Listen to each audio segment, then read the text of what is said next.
like that. What's this line? I had nothing to say. So we just added this back here. Have been some other way. It left me speechless.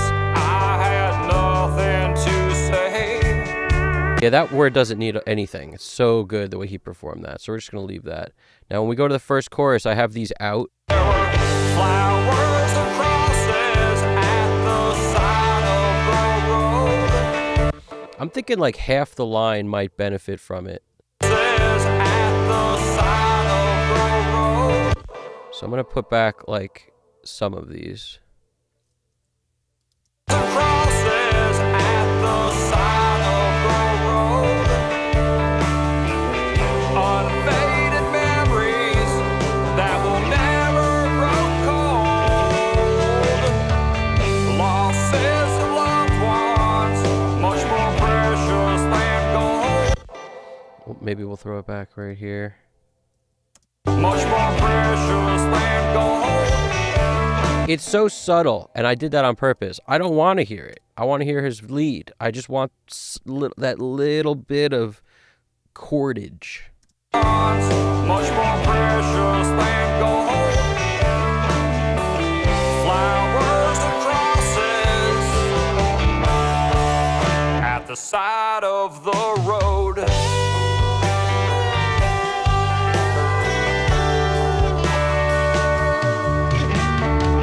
With tears in our eyes, we all look to the sky. I'll try it on Sky. It worked on the first word before, but I don't know if it'll work here. Let's find out. We don't talk. It's interesting. Maybe a little. Soften your delays with reverb. Delay into reverb. CLA style. Sky. We don't talk. Sky. We don't talk much about it. Sky. We don't talk much about it. I softened it too much, so I'm just going to take some modulation off. I'm going to put, which is this little plate has a modulation jam on it. I'm going to take that off. Just adds a little chorus sound to it. Sky. Little plate may be wrong for this because it's too much. I'm going to use the reverb setting on here. Hold on.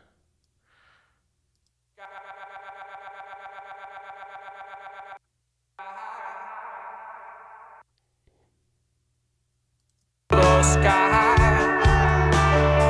We don't talk much about. Yeah, a little texture. Nothing.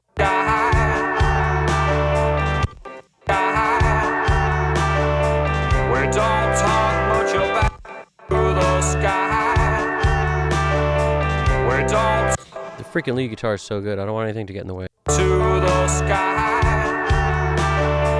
We don't talk much about it, but we've all asked. See, the only cool thing about putting something like this around in the stereo field is that it will just be like, oh, what is that thing moving, being cool? Like, what is that, you know? We don't talk much about it, but we've all asked God the reasons why. With our heads in our hands, we've all sat down and cried. And you don't want to hear it repeating. Like, I think it's almost cooler when it's just this bed of energy and interest rather than like a repeat. Down and cried. We've Like something like that. But I'll lower it enough. I'll fade it in and out. down and cried. We've all been in down and cried. We've all been in denied. We've all been in denied.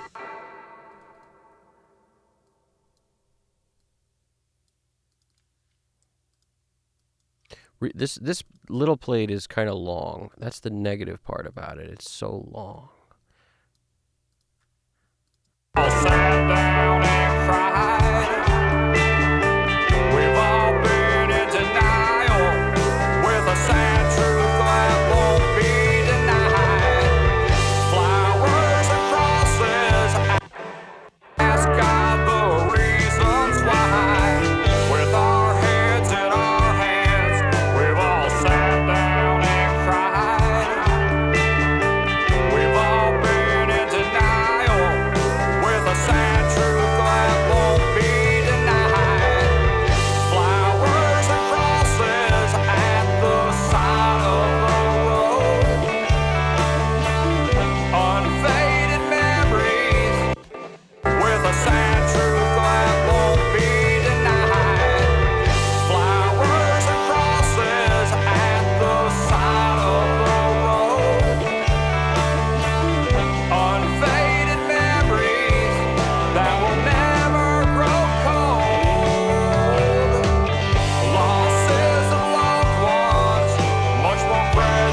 Hit him with the gold.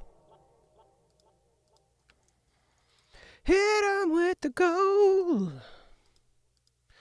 Lose yourself to dance.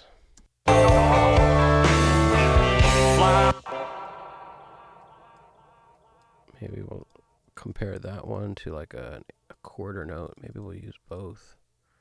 Go home. Go home. Go home. Go home. Go home. Go home. Just go home. Fly. Go home. Fly. Go home. Fly. Soften this sucker up. Go home. Flowers and crosses at the side of the road. They used to be Alex Christoph drums in the house.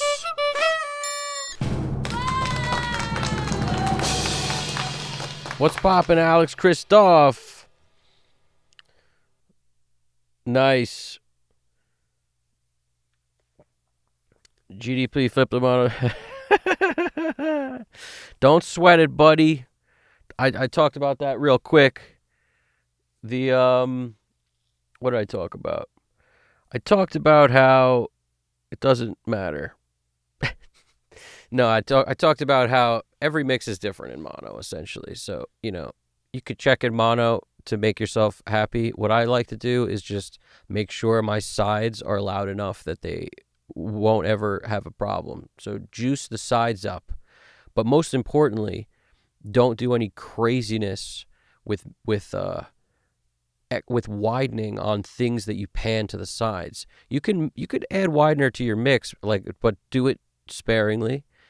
As soon as you go to add stuff on the sides that's super wide, like once you pan your guitar left and right, to get it extra wide, it actually is a process that involves flipping the phase of whatever you have pan left, then putting that on the right side and blending that phase reversed signal in with the left side. That pushes it further. But what have you just created? You've created this out of phase thing on the right to make the left feel wider. What do you think happens when you push that shit together?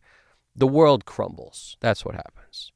So it all works when you don't do that. But that's the magic of it, and I'll demonstrate it on a video like immediately, so you can see what's up. flowers and crosses at the side of the road. They used to be ours.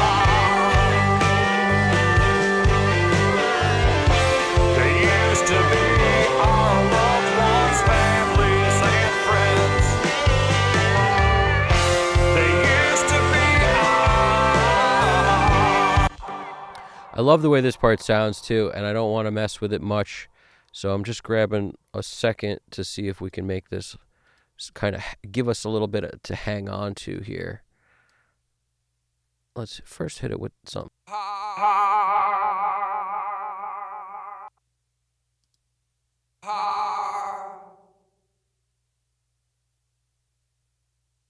I like dual revox a lot because you can change the left and right side.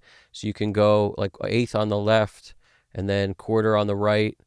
Sometimes that could get a little overwhelming, but it could be cool. It depends on what you're doing. And again, it's all about context. So once you add something, you might want to just sort of step back from it a few bars. At the side of the road, they used to be ours.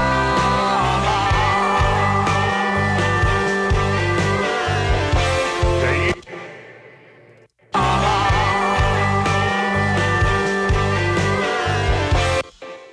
used to be ours.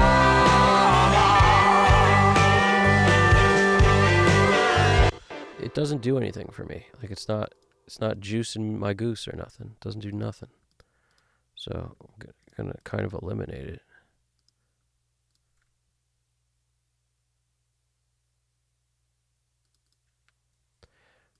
But you have fun with this stuff, man. Bottom line, have some fun with it.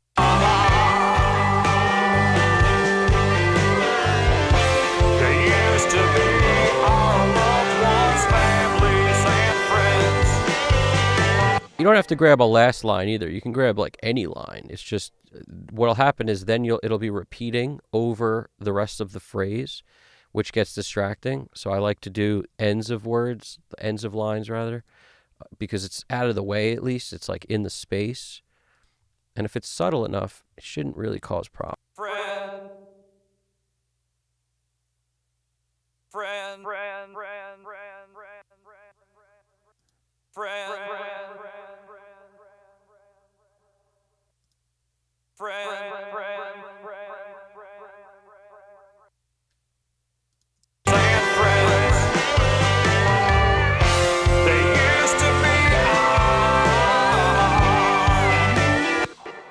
Sometimes with these long throws, if it's not working to just place it, try the grid.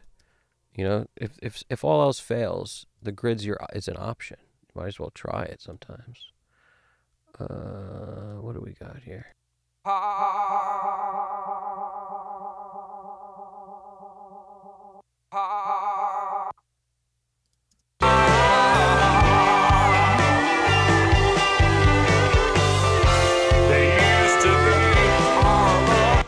This is just going to sound like a spaceship, which I like too.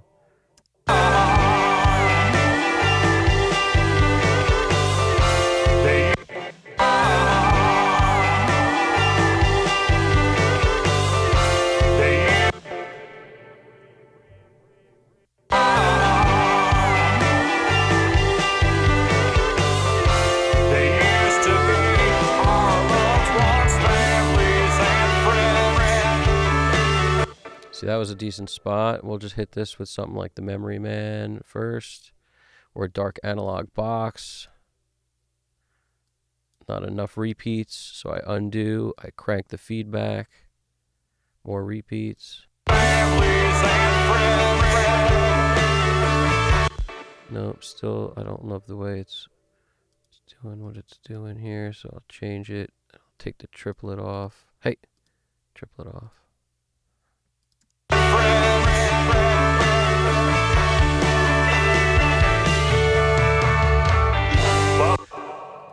That's pretty smooth. I kind of like that. That's like something CLA would do, a little throw at the end of the spot. I'll take it.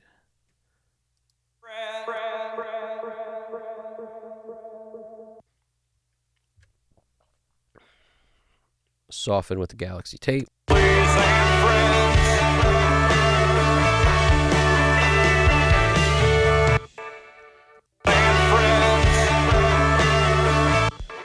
That one or this one? I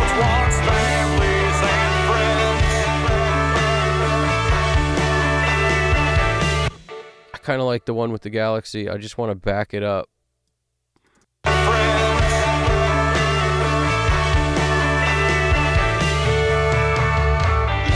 by faith we know that.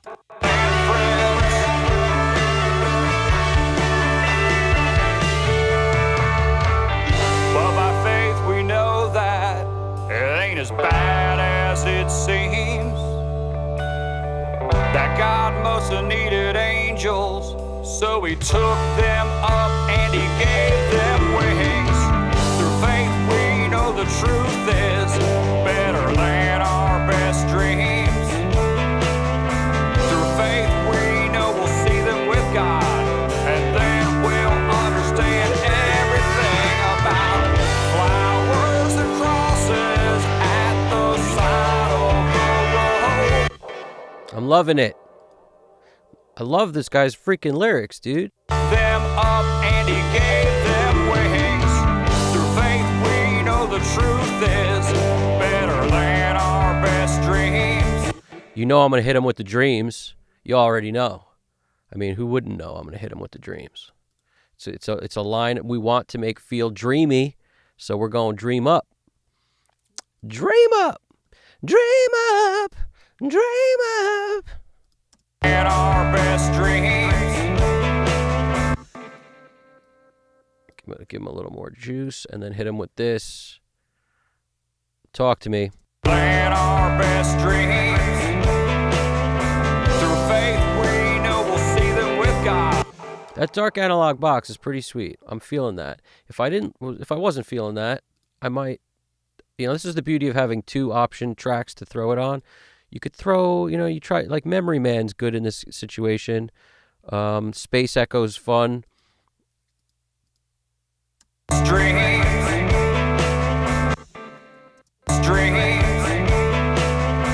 Through faith we Memory Man's probably, it's like in my head, Memory Man is just doing kind of a straight quarter. So that's why that sort of works. More repeats, crank feedback.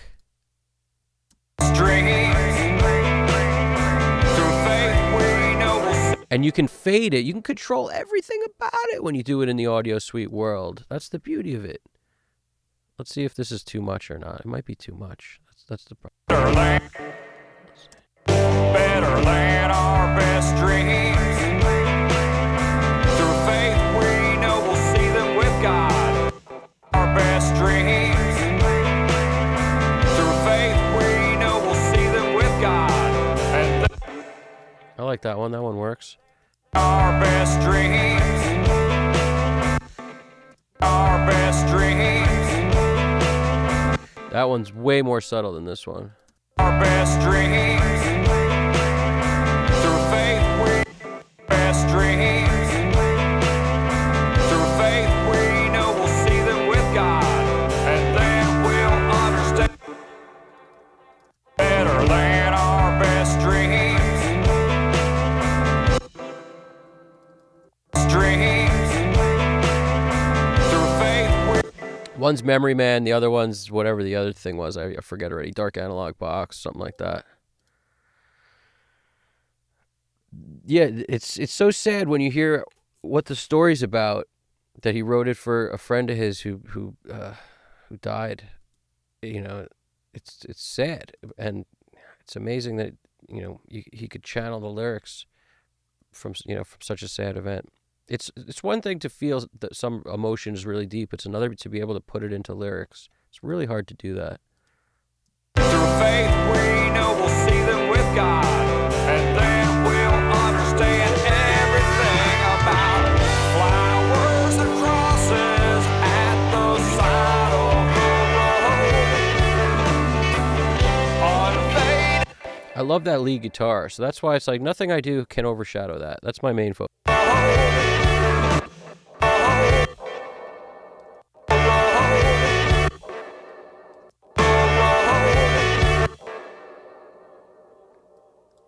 And if the grid ain't small enough for you to grab what you got to, just make it smaller. So if I just want road, I got my road.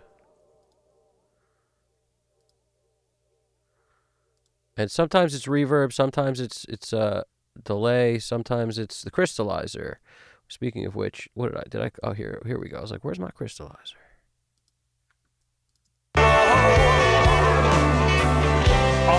Yeah, crystallizer showing up big. Let's go, Crystal. I kind of like that little bit of space in the front of it.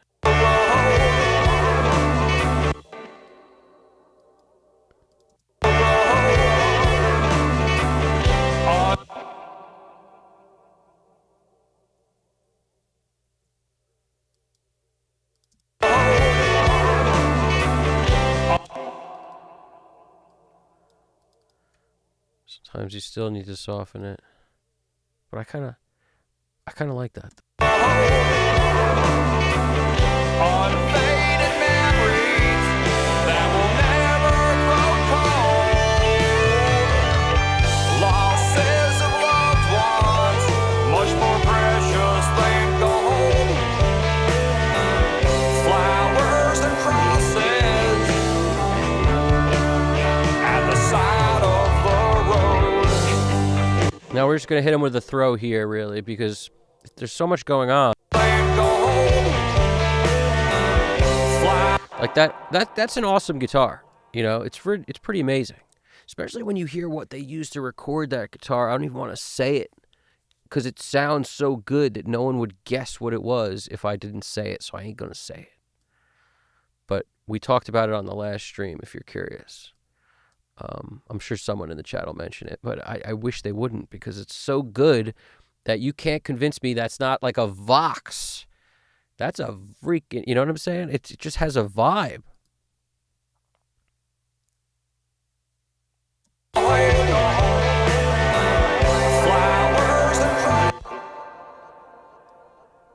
You know what I'm going to do here? I'm going to kind of chop this off, fade this here, keep this for some weird spaciness that we may want to use in this part of the song. You know, there ain't no rules here.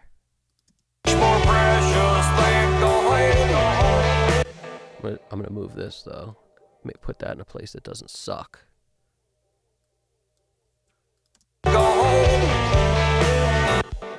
Perfect. I made it so we can't even hear it. Why is it there?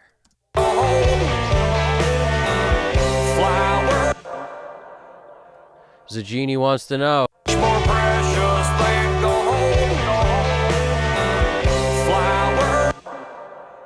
I might combine this with another track, like maybe, because I like the way the gold sounds, but it's not doing what I want otherwise.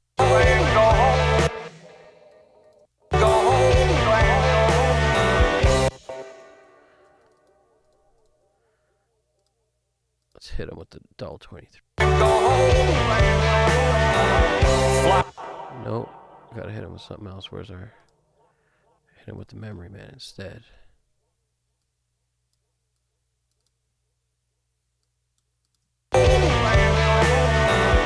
Flowers and crosses. Flowers and crosses.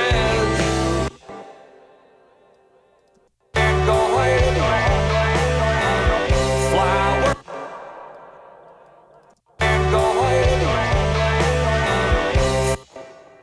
Nope, I thought I liked it for a second there, but it just tricked me because I hated it. All right.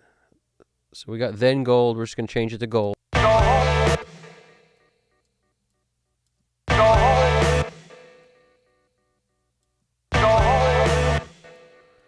Change it to gold, and we're going to hit them with something short.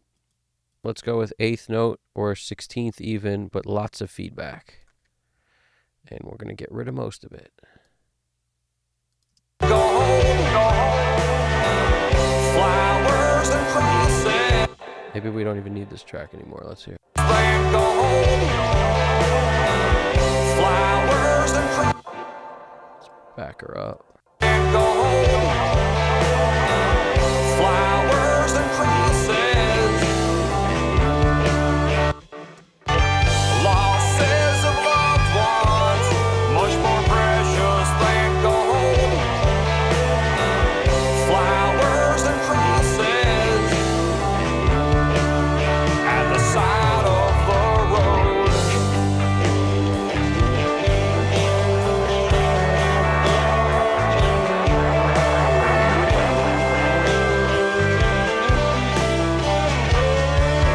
At the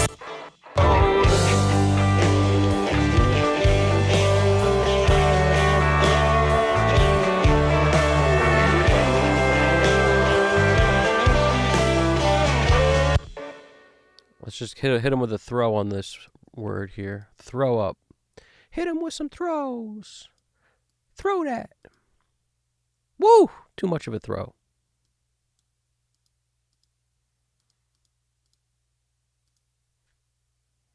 Maybe too little of a throw.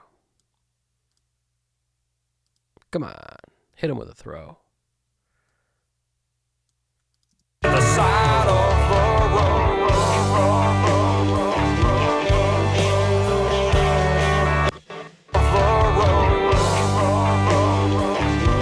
We don't need roll.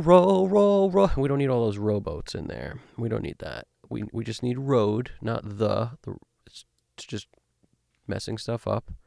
We could deal with that, and then maybe hit them with some. Maybe we'll double up. We'll hit them with some crystal echoes too.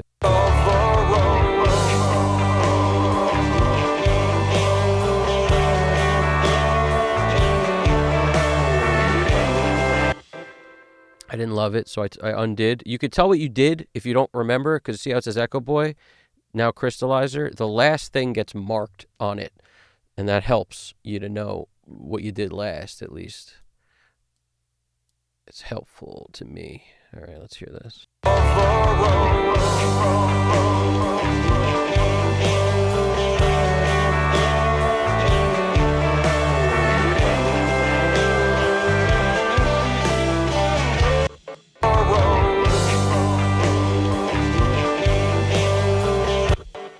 Just want that on the word. The cool thing is once this fades, this other thing kicks up, which is really just some atmosphere.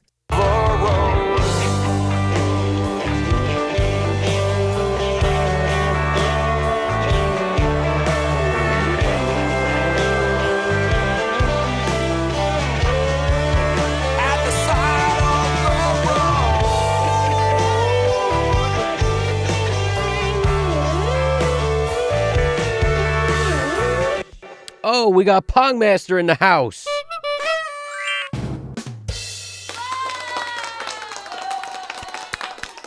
What's going on, Pongmaster? 1, 2, 3.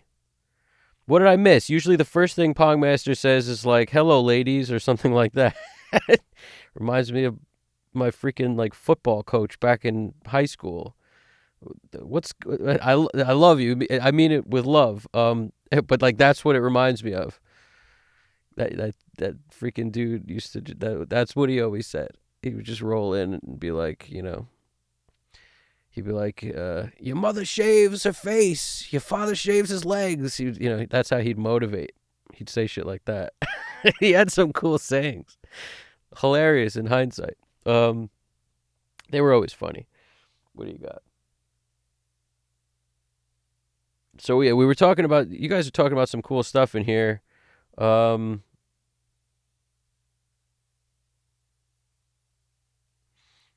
These office tends to do that. I'm going to switch over to freelance company. What did I make? Did I miss anything good?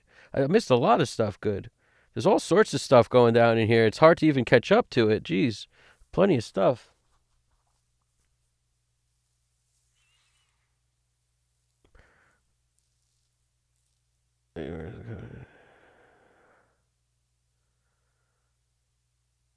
Man, there's a lot. You guys are going off in here. I like it. I like to see that. That's awesome. We're learning a lot about where people are from. We're learning a lot about what freelancing is, and we're learning a lot about some tutorials that people don't like and think aren't good. I try not to talk smack if I can help it about anybody who's doing stuff in our field, you know, in terms of making videos or tutorials or anything. I try to avoid it, but you know, I can't control what you guys do.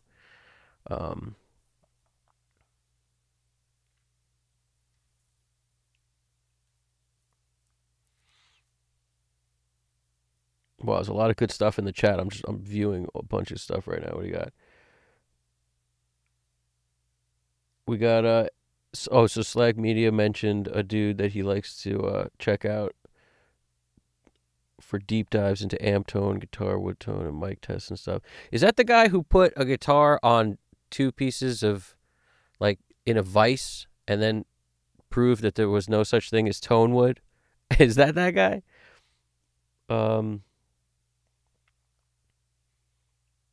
Good luck, Mr. Psychotronic, doing what you're doing with some crazy copper and buildings. Mr. Psychotronic is our own personal, you know, scientist. He's our own personal, I was going to say Dr. Evil, but that's not what I meant. I meant the scientist in Back to the Future.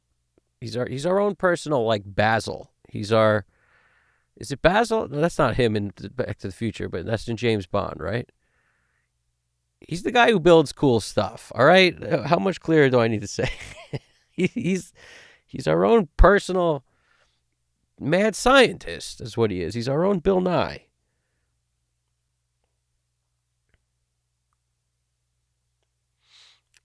Mr. Pongmaster's talking about some stuff here that's cool. I was right in the beginning. Crazy cool stuff in here. Everyone puts their pants on right leg first. Alex Kristoff coming through with the save, the comedic save as usual. Dr. Brown, there we go. Bill Nye the Psychotronic guy. That's what's up. EMG 81 on a palette sounds the same as a real guitar. Pickups and fingers seem to be where the tone is housed. Beekman's World. That's true. Dexter's Laboratory. He's our own personal Dexter's Laboratory.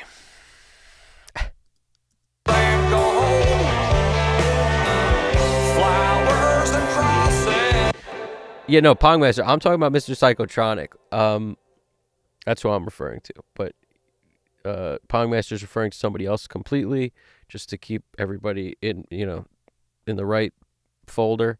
He's anything but a scientist. He's to the person Pongmaster's referring to. Different dude. He leads kiddies down to wrong conclusions, talking about, yep, Jimla. Yeah, that's it's unfortunate when people lead people to false conclusions. It's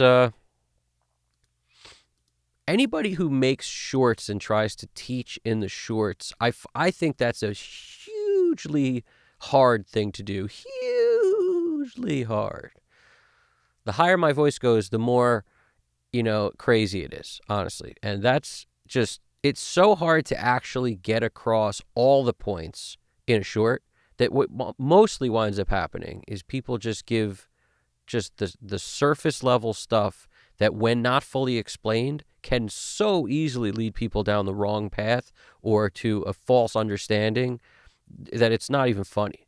And the problem is, I refer to shorts as the kiddie park. It's like the kiddie rides.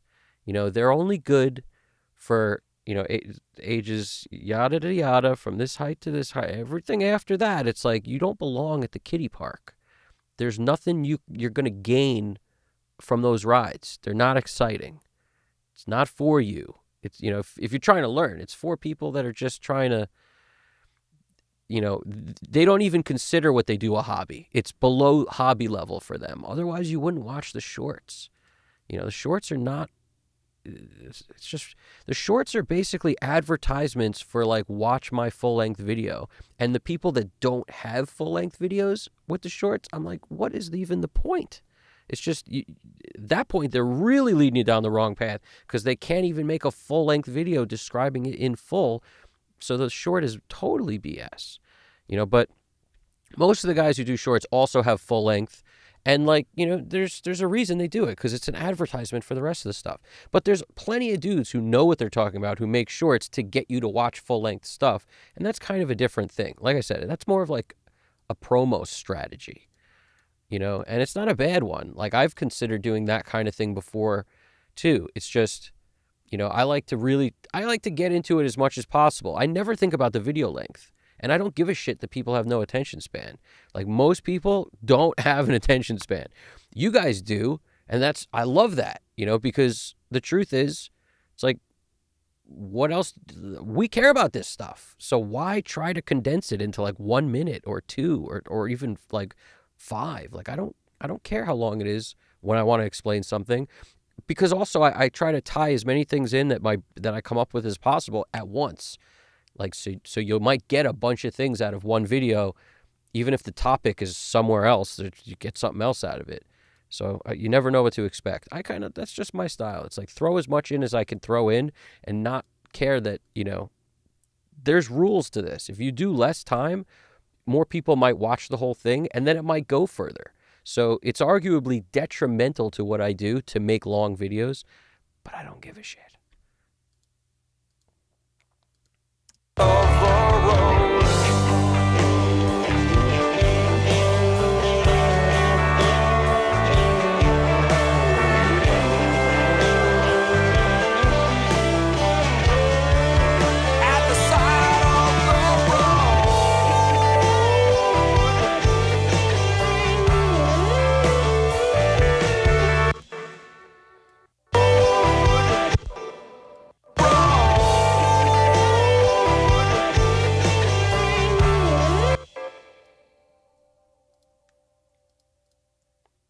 I might do something weird here. Look, I threw it down. I'm chopping stuff up. I'm gonna grab it. I'm gonna hit him with the juice. Maybe even some something weird like whatever I just clicked. What is this? Hit him with some juice.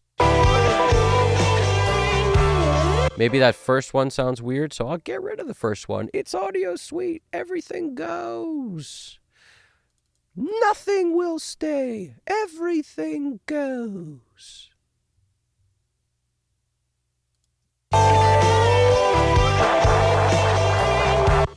Too much juice. As soon as I hit him with the Galaxy, it was too much juice. It was an overload of juice, guys.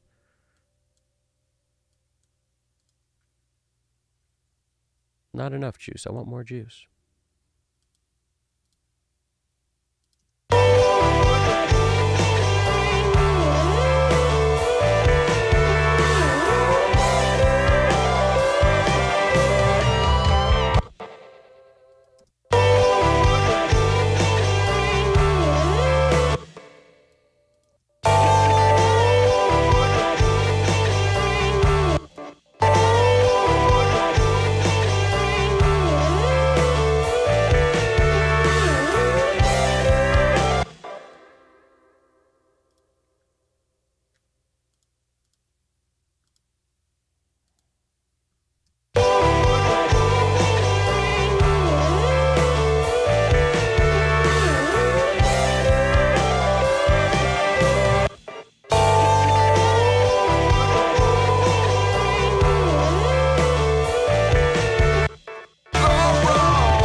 What's going on here? Get rid of these things.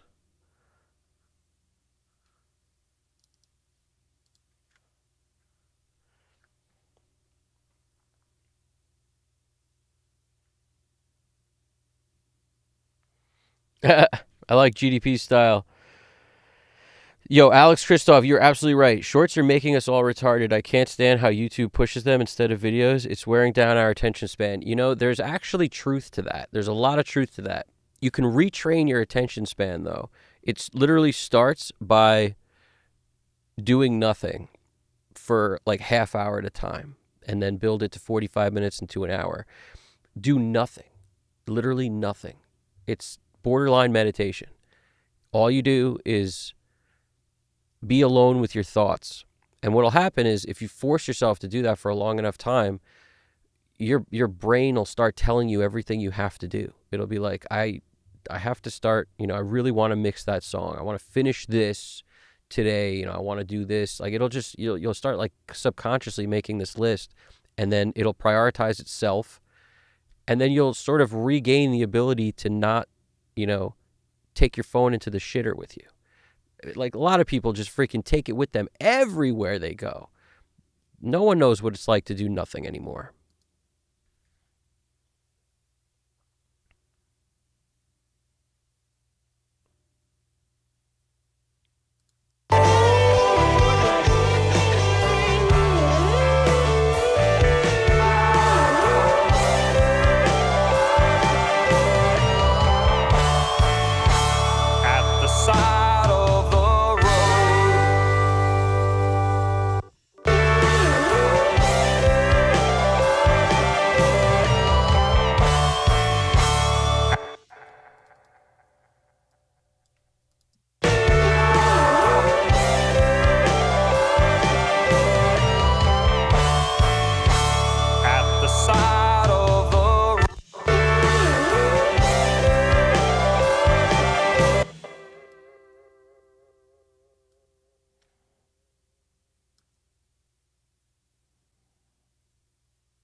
I just wanted to shift this stupid thing up.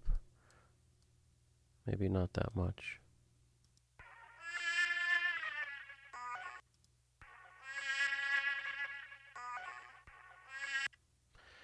Sounds like a freaking bee in prison. It's a prison bee. We don't want that prison bee. Ah! Cuban bee! Yes! Cuban bee! Yo, I'm Cuban bee! Yes! Cuban bee! One of the best lines ever in all of cinema. Shout it out if you know what it's from.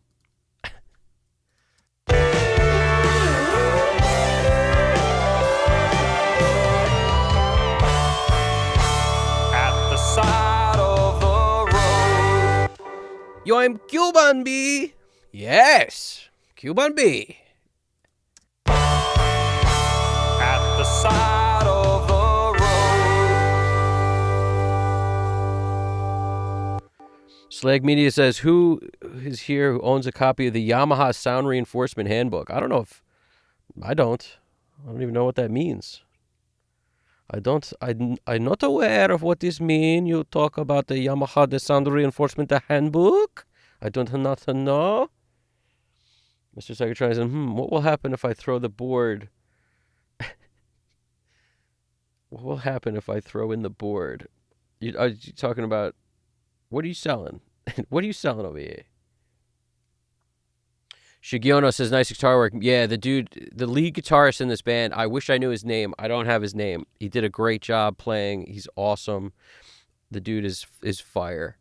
Really good lead guitarist. I'll try to get his name. I'll throw it in the description of the video so people know who he is. I'll try to throw anyone who played on this thing on there just because they're all thorough. They deserve to be shouted out. You know, Matthew Dulaney's the songwriter, but the lead guitarist is a buddy of his, I think. And yeah, I'm not sure. The steel pedal guy is another guy altogether. The one who's playing pedal steel.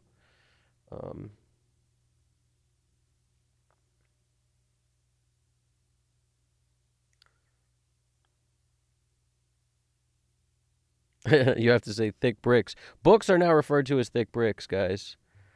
For the younger generation to understand us. I get it.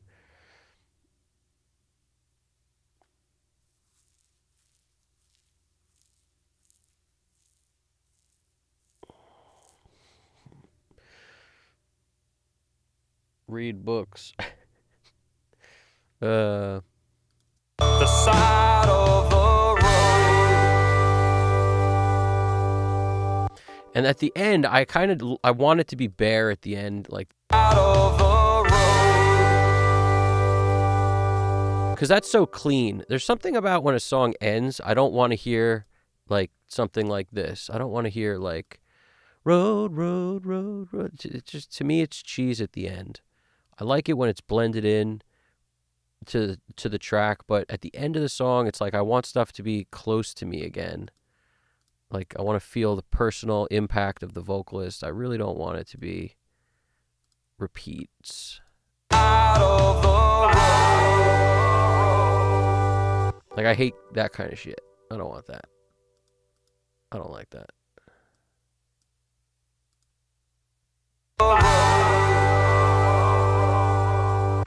That's what it's just, when everything's trailing off into the distance, it just kind of sucks.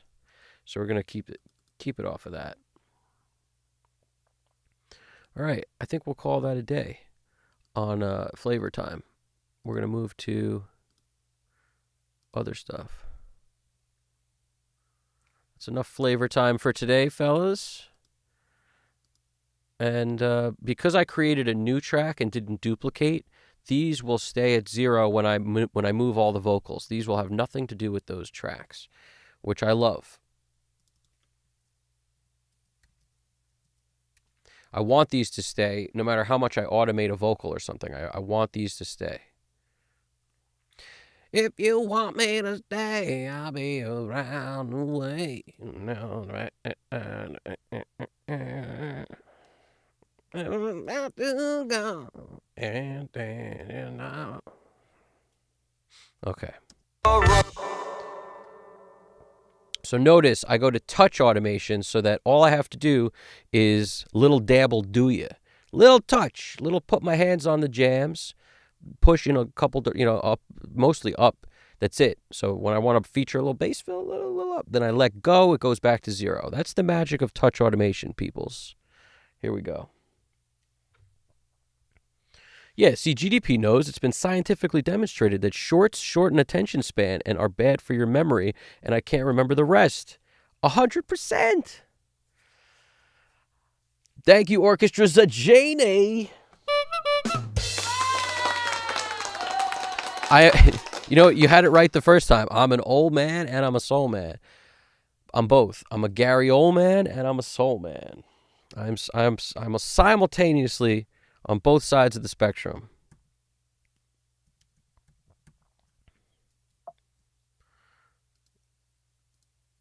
All right. Saving as we go and move into automation world. Let us switch our views. Time to switch the views.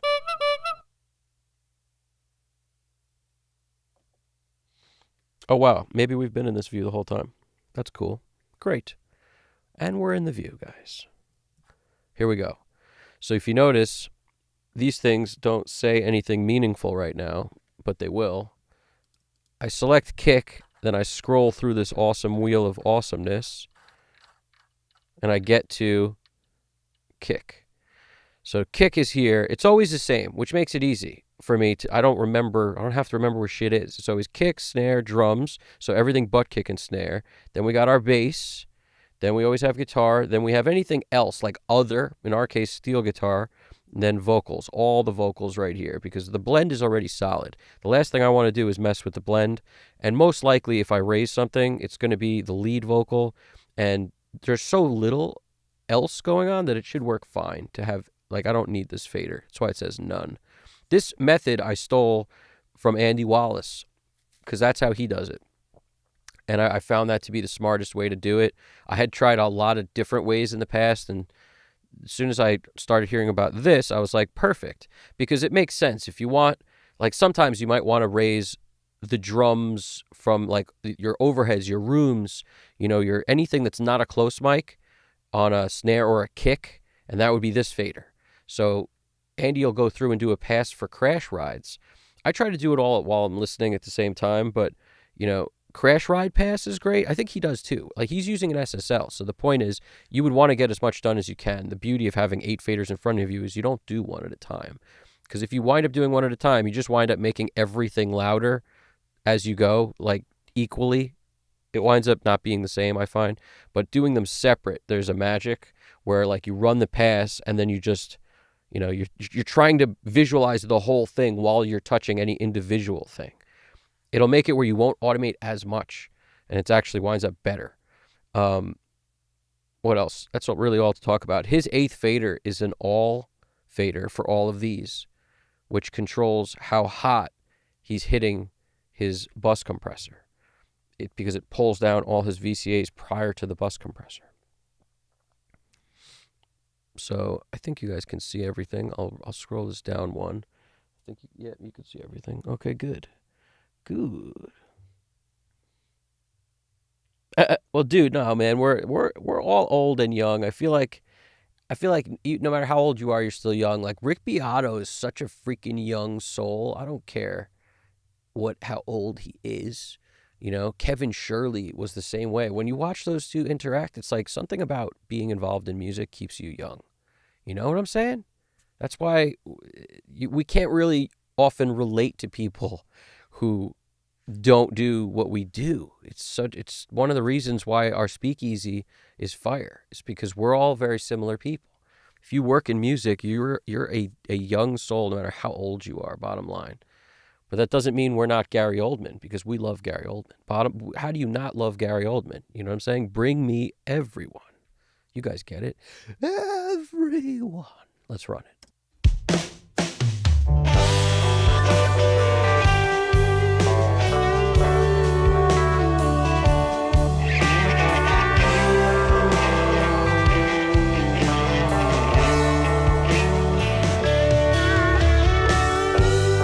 I don't like these two. I like one is okay, but not two. I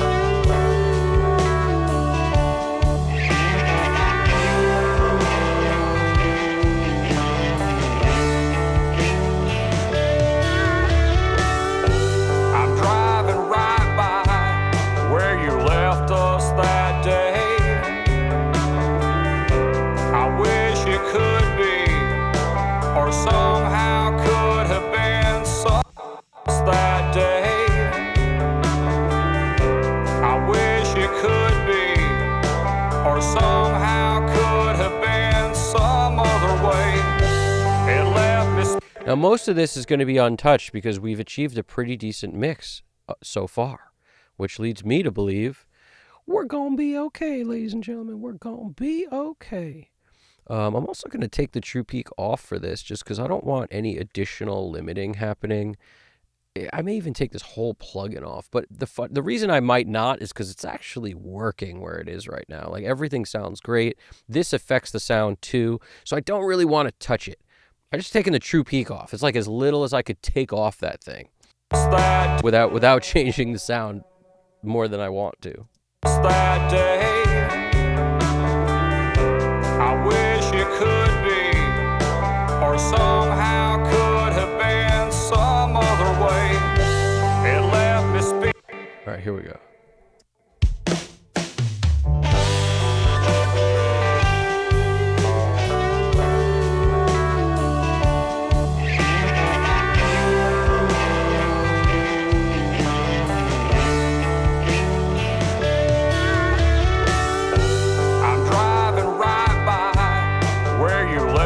See that little bit of movement? That's all you need to do sometimes to just make the tom fill come out a bit more. I'm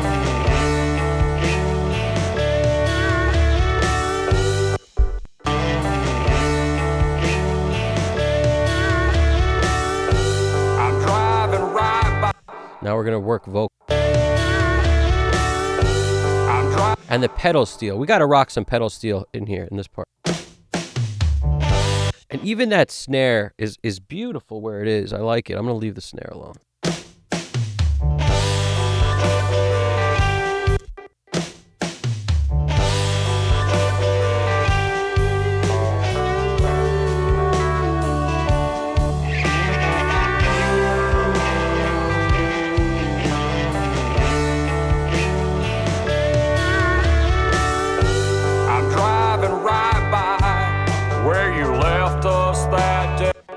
Pushed it a little too hard on the vocal. I'm driving right by where you left. Notice the ends of the vocal phrases are going to be mostly what I focus on. I'm driving right by where you left us that day. I'm driving right by where you left us that day. I wish it could be, or somehow could have been some other way. It left me speechless. I had nothing to say. With tears in my eyes, I saw there in the light of the day there were flowers and crosses at the side of the road. Unfaded memories that will never grow cold. Losses of loved ones, much more precious than gold. Flowers and crosses at the side of the road.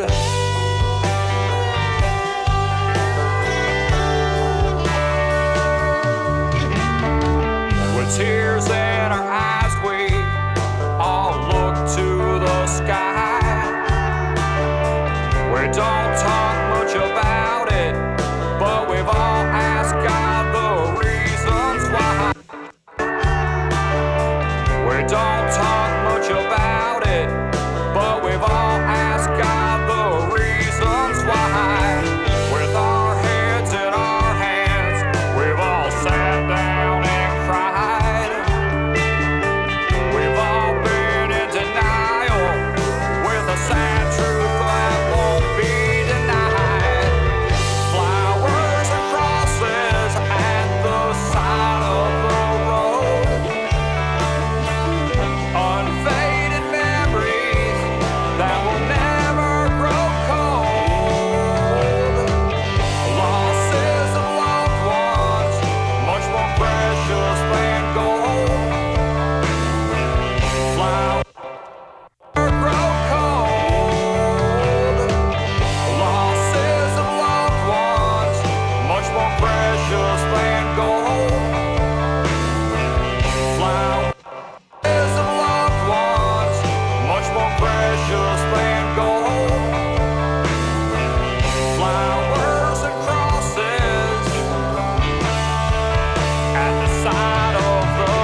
that God must have needed angels. But by faith we know that it ain't as bad as it seems, that God must have needed angels. But by faith we know that it ain't as bad as it seems, that God must have needed angels. So he took them up and he gave them wings. Through faith we know the truth is better than our best dreams. Through faith we know the truth is better than our best dreams. Through faith we know we'll see them with God, and then we'll understand everything about flowers and crosses at the side. Everything about flowers and crosses at the side of the road. The side of the road. The side of the road. The side of the road. On Battling the steel guitar with the vocal, because some at moments they're on top of each other a little bit. flowers and crosses at the side of the road. On flowers and crosses at the side of the road. On faded memories that will never grow cold. Losses of loved ones, much more precious than gold. Flowers and crosses at the side of the road.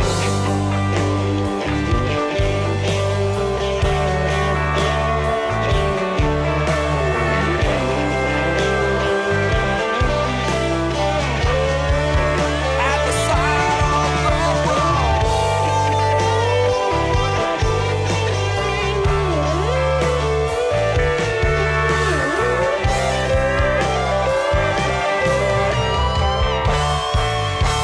At the side of the road.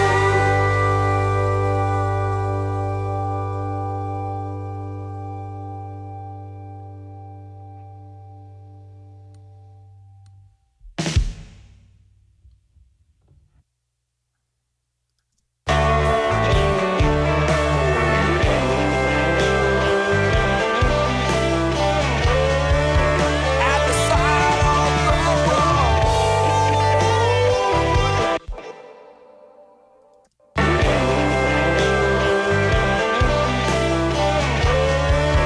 At the side of the road.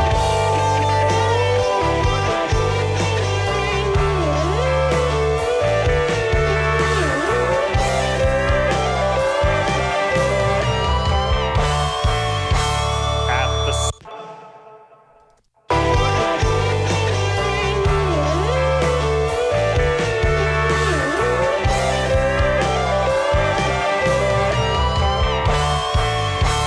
At the side of the road.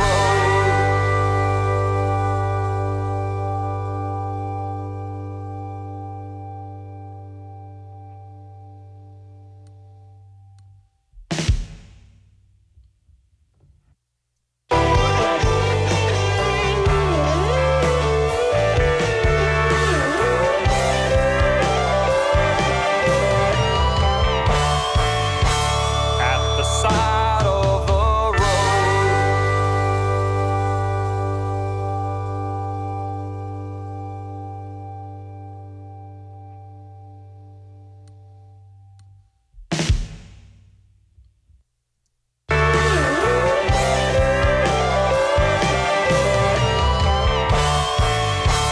At the side.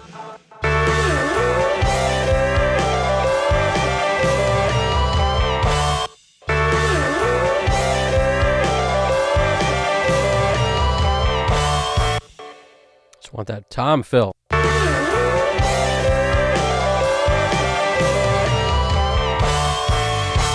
At the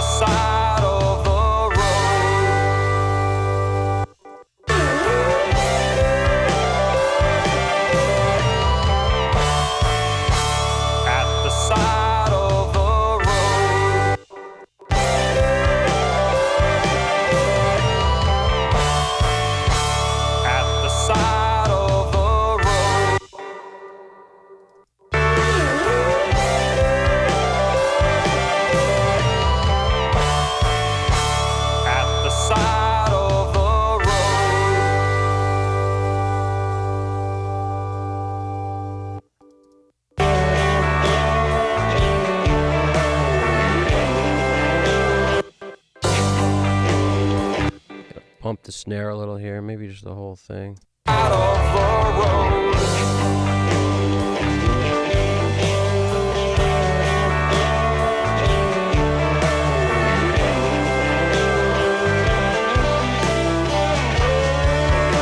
the side of the road. At the side of the road. At the side of the road.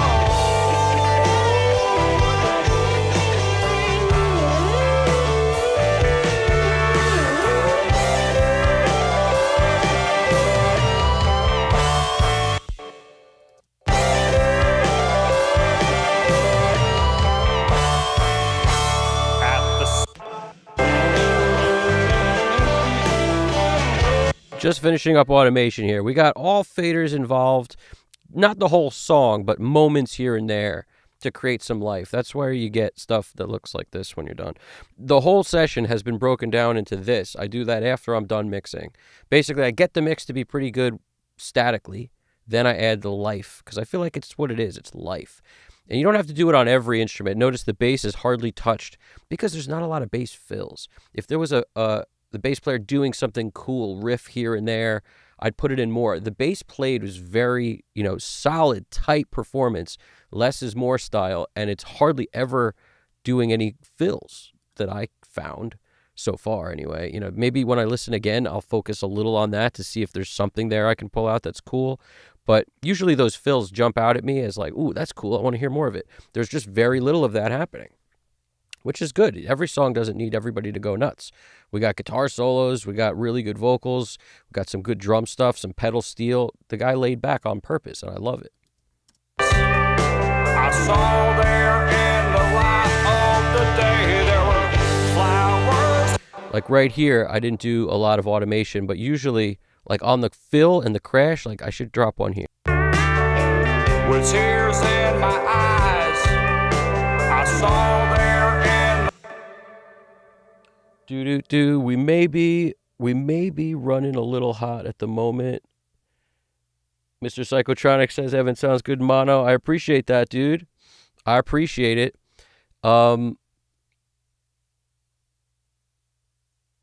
It might be. with tears in. I know that when I printed the last version of this, which had everything at 0 on the VCA level, all we've done is made stuff a little bit louder here and there, but I know before it was like 7.5 LUFS. Like it was stupid loud already. I consider that stupid loud. And I don't aim for loudness at all. And I mentioned it before. I ignore that completely, and it always just winds up loud enough. And a thing I could do now to take it down a bit is just take off the CG2. But as you can see, it's not really doing much, man. Like it's so low on the boost level. It's like hardly, I'm not boosting much.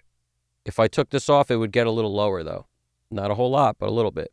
With tears in my eyes, I saw there in the light of the day there were flowers and crosses at the side of. The thing to be aware of is as I make stuff louder here, I have to be aware of what this looks like. Basically, how much level am I sending in to my first plug-in? With tears in my eyes, I saw there in the light of the day there were flowers and crosses at the side of the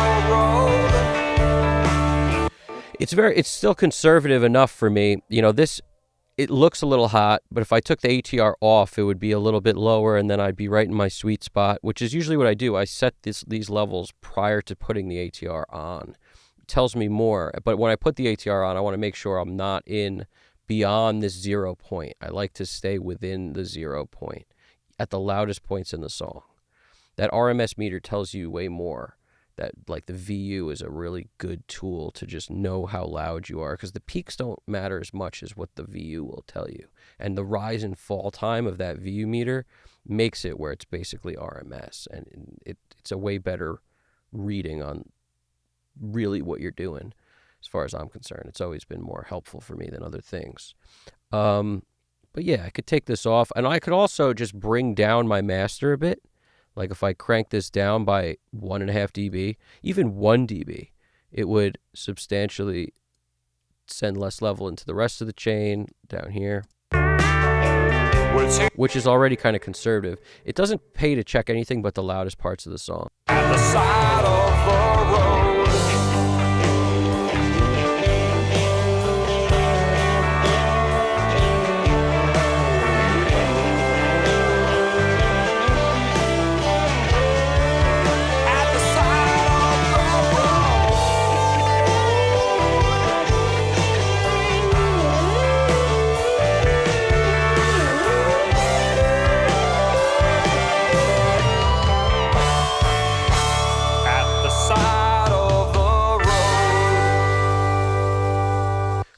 Yeah, I brought it back. It's such a little difference that it really doesn't matter. The other thing is I could lower the feed of the volume I'm sending to YouTube, because I have it already down pretty low. It's like 50% volume going to YouTube. But none of that really matters. What if you were to like upload a track on YouTube, it adjusts the volume anyway. So that part really is like the fact that I lower the volume that you guys get by a lot is just my way of making it where, I find out what the stress point is for how loud like YouTube accepts it essentially, and then I keep it within that point. And that's why I'm at 56 is the number out of 100 on the volume thing for what sends to YouTube. So I could lower that right now. If I do, I just have to remember to make it louder again before the next stream. So no big deal. I could do that also. If it's coming in a little hot on your guys' end, I'll do that. But I feel like it's hard for me to, like, I'm not listening to what you guys are listening to. So, yeah, the GDP, what's going on? Is it too hot going to YouTube right now or not? Because I'm going to leave everything here alone because it's sounding fine. I'm just going to lower the amount I'm sending to YouTube if it's a problem. Tell me. Let me know. Let's try the loudest part of the song. We'll go to the bridge.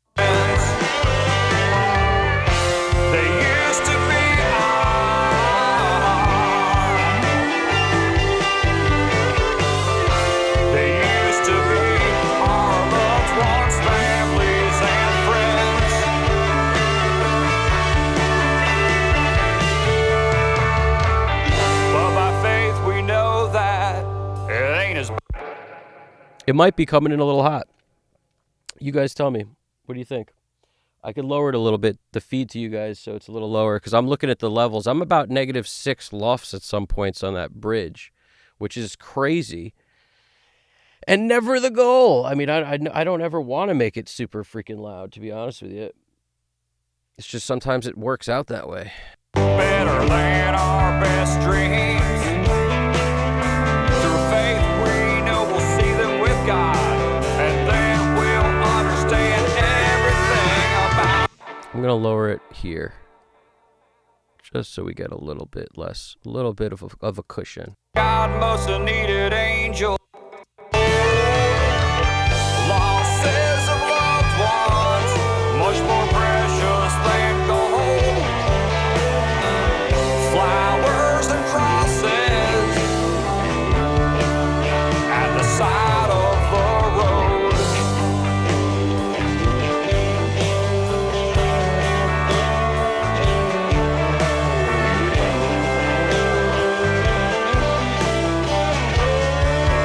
At the side of the road.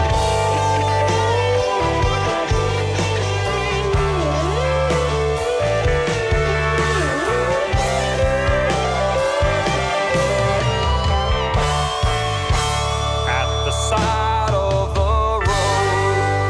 Yeah, I'm thinking it's fine. Hopefully it seems like I'm maybe a little hotter than usual, but that's okay. No big deal. No big deal.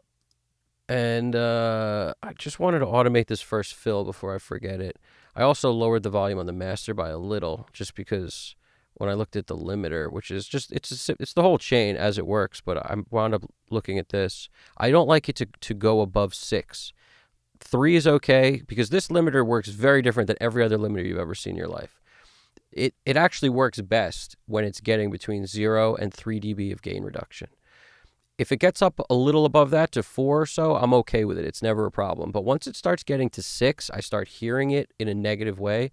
Often, sometimes it'll still work, but around 6 is where the problems start. So if I get 6 consistently or above 6, I like to turn it down. And this thing reached 6 like once in that loudest part of the song.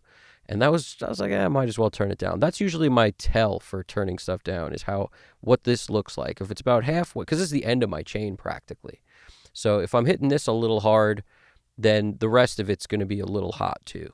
So I turn down at the front of the chain just to send a little less into everything, because even on the ATR, like I told you, if I'm getting up to 0, it's even a little hot for me. I like to stay within this lower zone. I find the plugin sounds better when you don't send up to 0 dB to it. So anything a little short of that feels better to me. And all this is a symptom of the automation we've done, because without some of these boosts, everything was sitting fine. So on the last version I printed.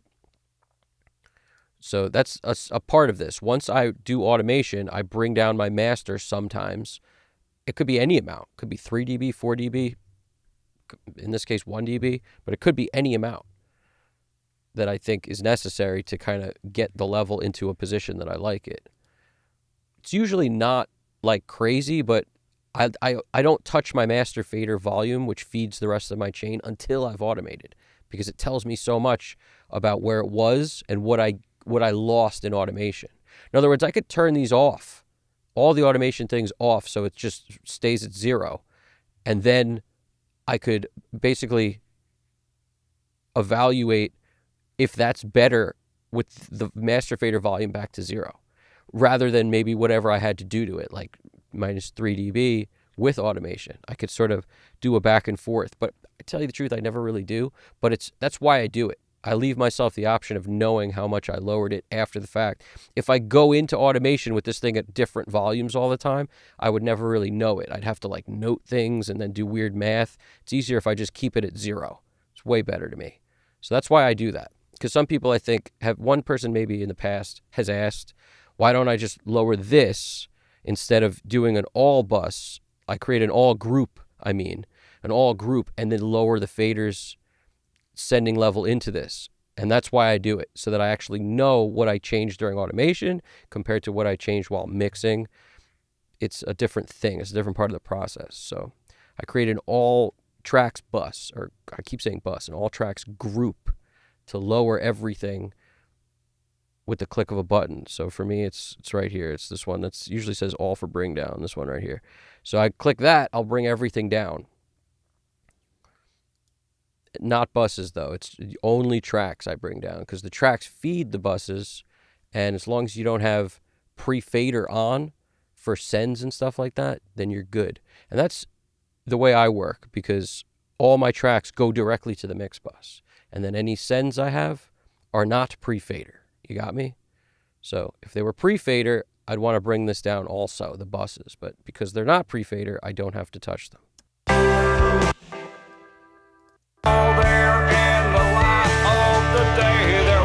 Let's make this feel a little more gangster.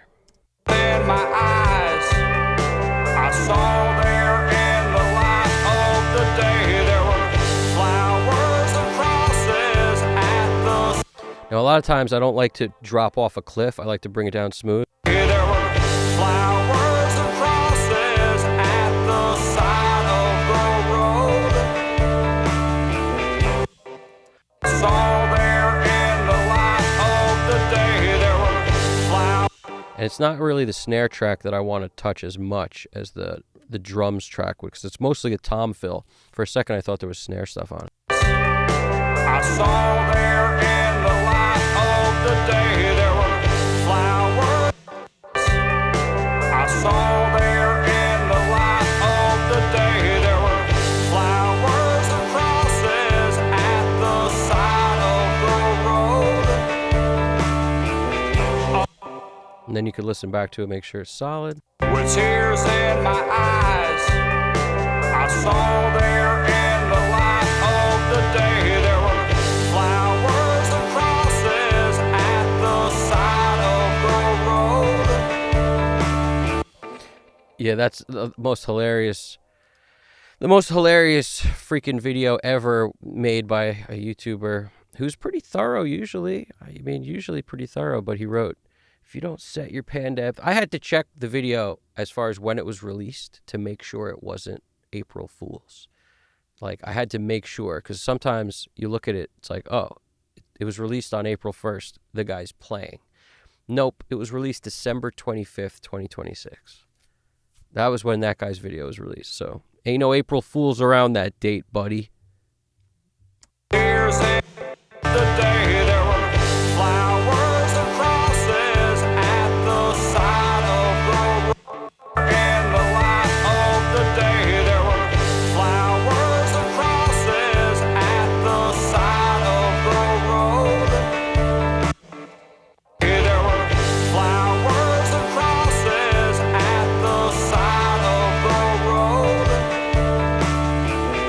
Unfaded memories that will never grow cold. Losses of loved ones, much more precious than gold.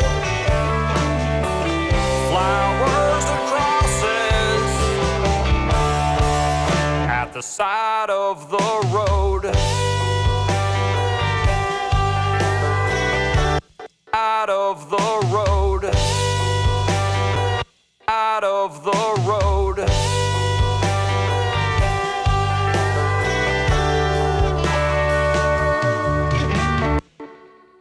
Out of the road.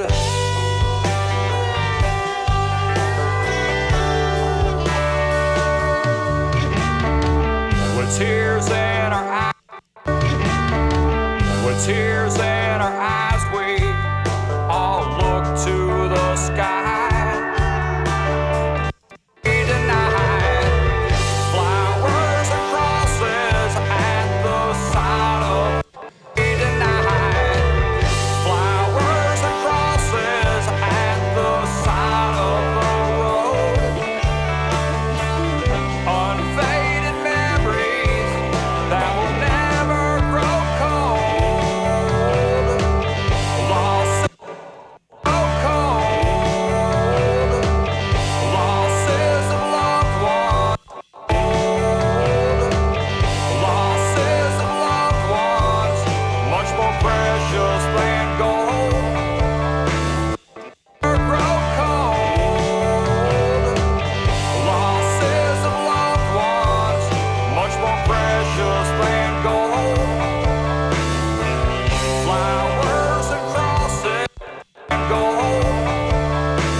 as bad as it seems.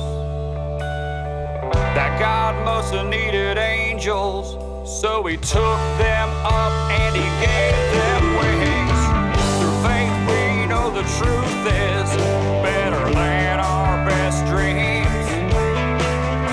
Through faith we know we'll see them with God, and then we'll understand everything about flowers and crosses at the side of the road.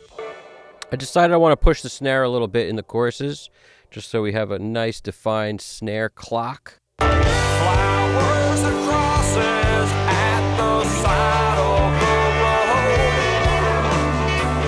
Unfaded memories that will never And the kick, just a touch, like 1 dB on the kick and 2 on the snare. flowers and crosses at the side of the road. Unfaded memories that will never grow cold. Losses of loved ones. Losses of loved Losses of loved ones, much more precious than gold. Flowers and memories that will never grow cold. Losses of loved ones, much more precious than gold. Flowers and crosses. Flowers and crosses at the side of the road.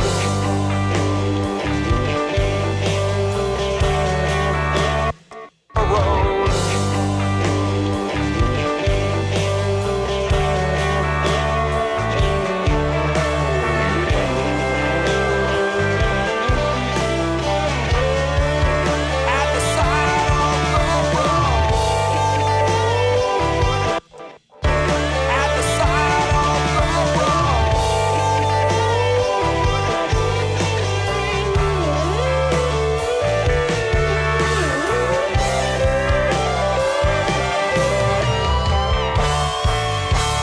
At the side of the road. At the side of the road.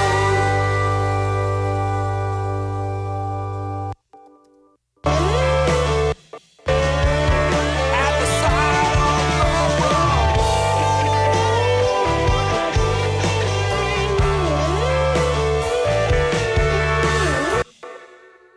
the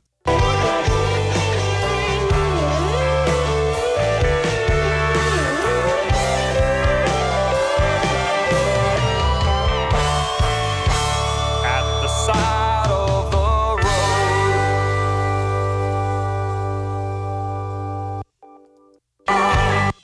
Crosses at the side of the road. Unfaded memories that will never grow cold. Losses of loved ones, much more precious than gold. Flowers and crosses at the side of the road.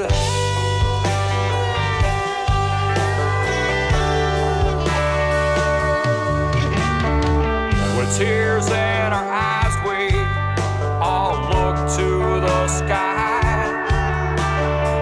We don't talk much about it, but we've all asked God the reasons why. With all You guys need some blue LEDs while we do the playback?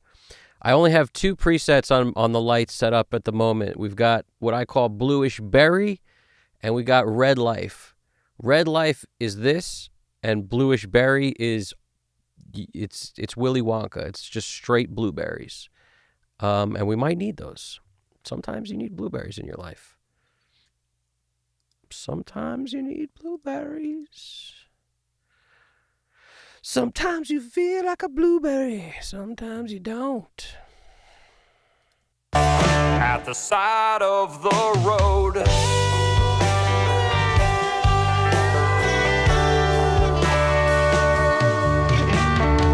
With tears in our eyes, we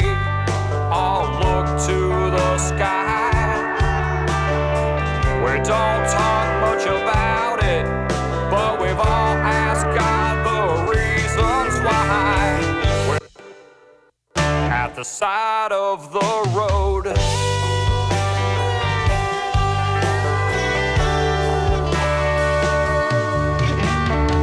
With tears side of the road.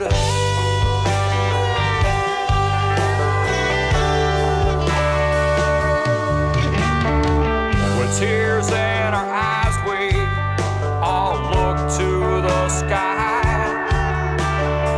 We don't talk much about it, but we've all asked God the reasons why. With our heads in our hands, we've all sat down and cried as we all look to the sky. We don't talk much about it, but we've all asked God the reasons why. With our heads in our hands, we've all sat down and cried. We've all been in denial with a sad truth that won't be denied. Flowers and crosses at the side of the road. Unfaded memories that will never grow cold. Losses of loved ones, much more precious than gold. Flowers and crosses at the side of the road. They used to be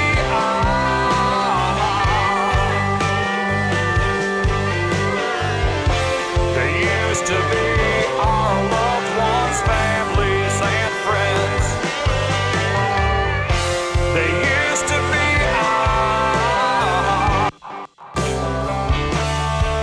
at the side of the road. They used to be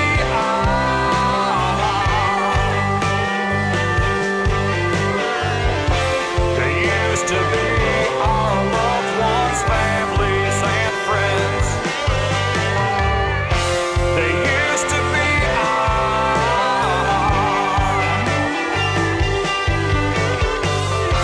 They used to be our loved ones, families and friends.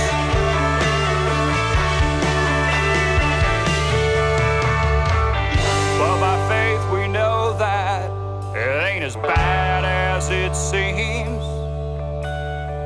That God must have needed angels, so he took them up and he gave them wings. Through faith we know them up and he gave them wings. Through faith we them up and he gave them wings.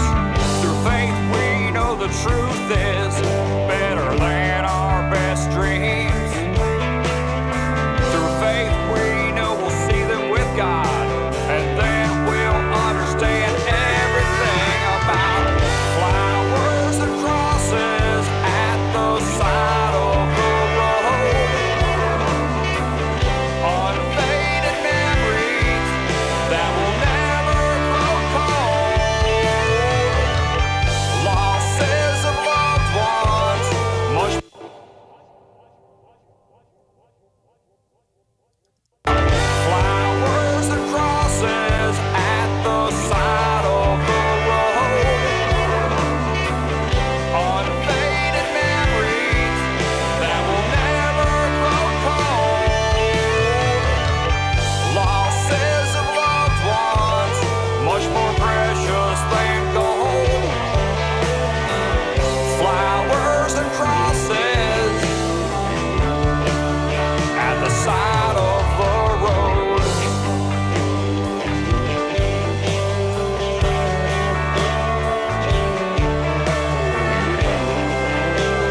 So I'm doing the bass and the guitar together for this moment in time and the last couple passes, because I'm just giving the song a little bit more love from the instruments in the choruses or outro of the song, that part, just a touch, not much. Like I said, it's interesting. The instruments with the most low end need the least automation to feel like good. If you automate too much, they feel way too loud. And that applies to bass. It applies to kick. So you can automate like cymbal crashes or a vocal or a guitar way more and get away with it than you can with a bass.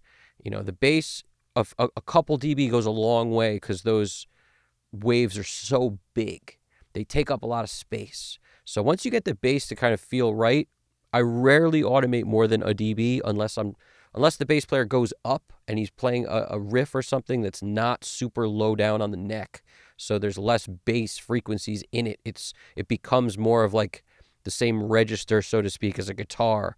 Once it gets up and he's doing some kind of intricate thing, I can make that much louder and get away with it. But if the guy's playing low notes the whole time and you move it 3 dB, you'll really feel it.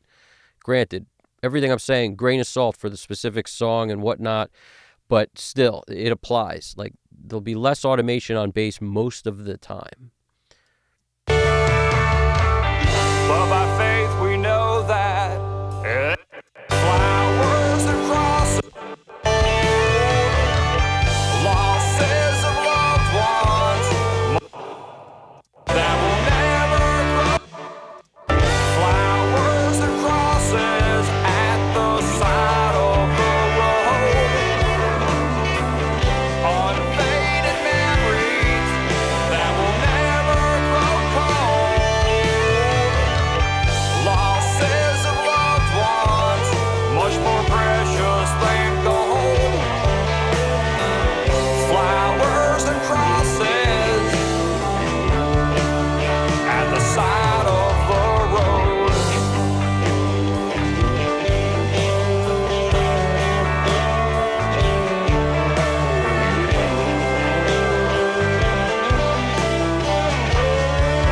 At the side of the road.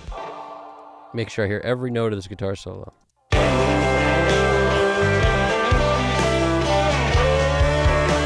the side.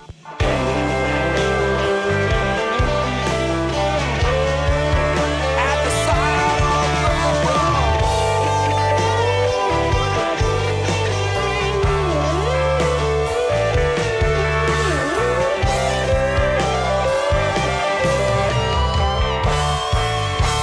At the side of the road.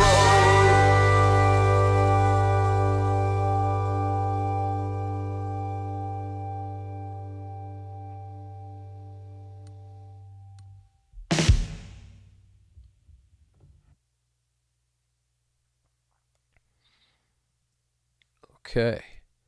I feel like we've brought a lot out of this. If you saw what was going down there, a lot of automation moves. I also took the baseline of where the vocal was and brought it up 0.8, which is a little less than a dB, just so that the vocal sat a little above where I had it for the entire song. Even when it was on 0, it's now 0.8 has become the new 0. A 0.8 up. So it's little, and I felt like that was necessary because once I automated fills and a couple things that had to happen. Also, the guitar has been really kind of more of a feature now. And the same with the steel guitar. When the steel guitar is happening, there's much more actually heard from that stuff. So this is what I mean by life. In order to accomplish this, I had to bring the entire track down by 1.6 to keep everything sort of in line with approximately where it was before. And that works for me. In other words, we went from static, 1.5 dB louder on everything, but static, to a lot more life within the parts. So more movement in terms of what's slightly in front or slightly behind. And as a result, there's more life now. So to achieve that more life and have us not go into the red, I had to lower things a bit going into all the processing after the VCAs, which is our master fader first and to our mix bus afterwards. And it's feeling pretty good now. Left me speechless, I had nothing to say. So it should be approximately the same level. On average, I probably raised it a dB and a half on average, and I lowered it about a dB and a half on the master. So it's gonna offset each other either way. And at the loudest point, I checked the ATR, and this is a great tell. Like, find a thing where you can always repeat stuff and know when you're getting in the right ballpark. Like, this is something guys did who mixed a lot. They would have before in the box, they would do with hardware. Like, if they were going to run through or print to tape of some kind, or so, they would make sure the level was within a certain zone to get the stuff to sound the way they wanted. They know if they're hitting it too hot, it's probably a problem. So they're using their ears, but they're also guided by a little bit of a visual cue. Because I've heard many people say this kind of stuff. Anybody who's ever mixed using like anything with a VU, like a tape machine or something, they're very used to this. So, find something that works for you. Some people pull up a VU meter, like Waves' VU meter, and they use that to know where they're at. Like, this stuff is common. For me, I use the VU right on the ATR because it always made sense to me. Since I like the ATR so much, I might as well use their VU. And I don't have to open another plug-in.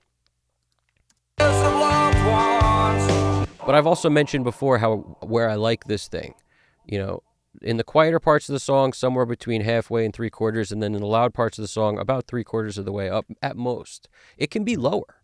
Like, don't be afraid to make this lower and make up the volume elsewhere if that works better for you. I have a tendency to just, when I find something I like where I lowered it by a dB and a half, but that's only because I'm getting a dB and a half more in automation, so it's about the same. And this thing's hitting the same. Much more precious than gold. So it's like, between 2-3 dB, maybe it gets to 4 every once in a blue, but on the bus comp, and then there's no other compression except for the ML4. Much more precious than gold.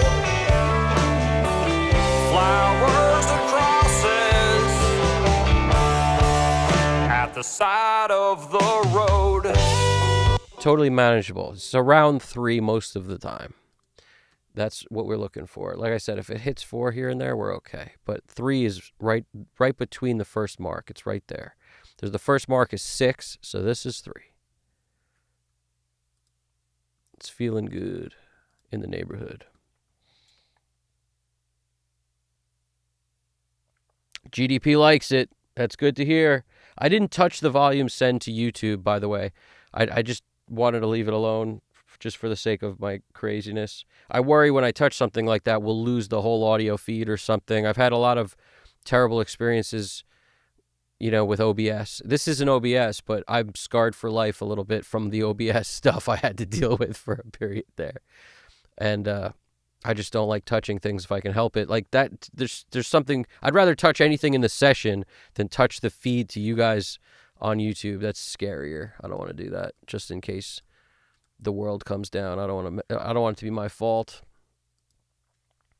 So, all right, we're about to run one. Before we overthink it, we'll run one. Also, let's catch up with the chat a little here before I do that. If you guys want me to put on the blue lights for the playthrough, I'll do it. Garth had his own stage lighting when he played the drum solo. That's the best. Wayne's World's the best, when the guy's like, dude, you're awesome. He's like, I like to play. Love that, dude.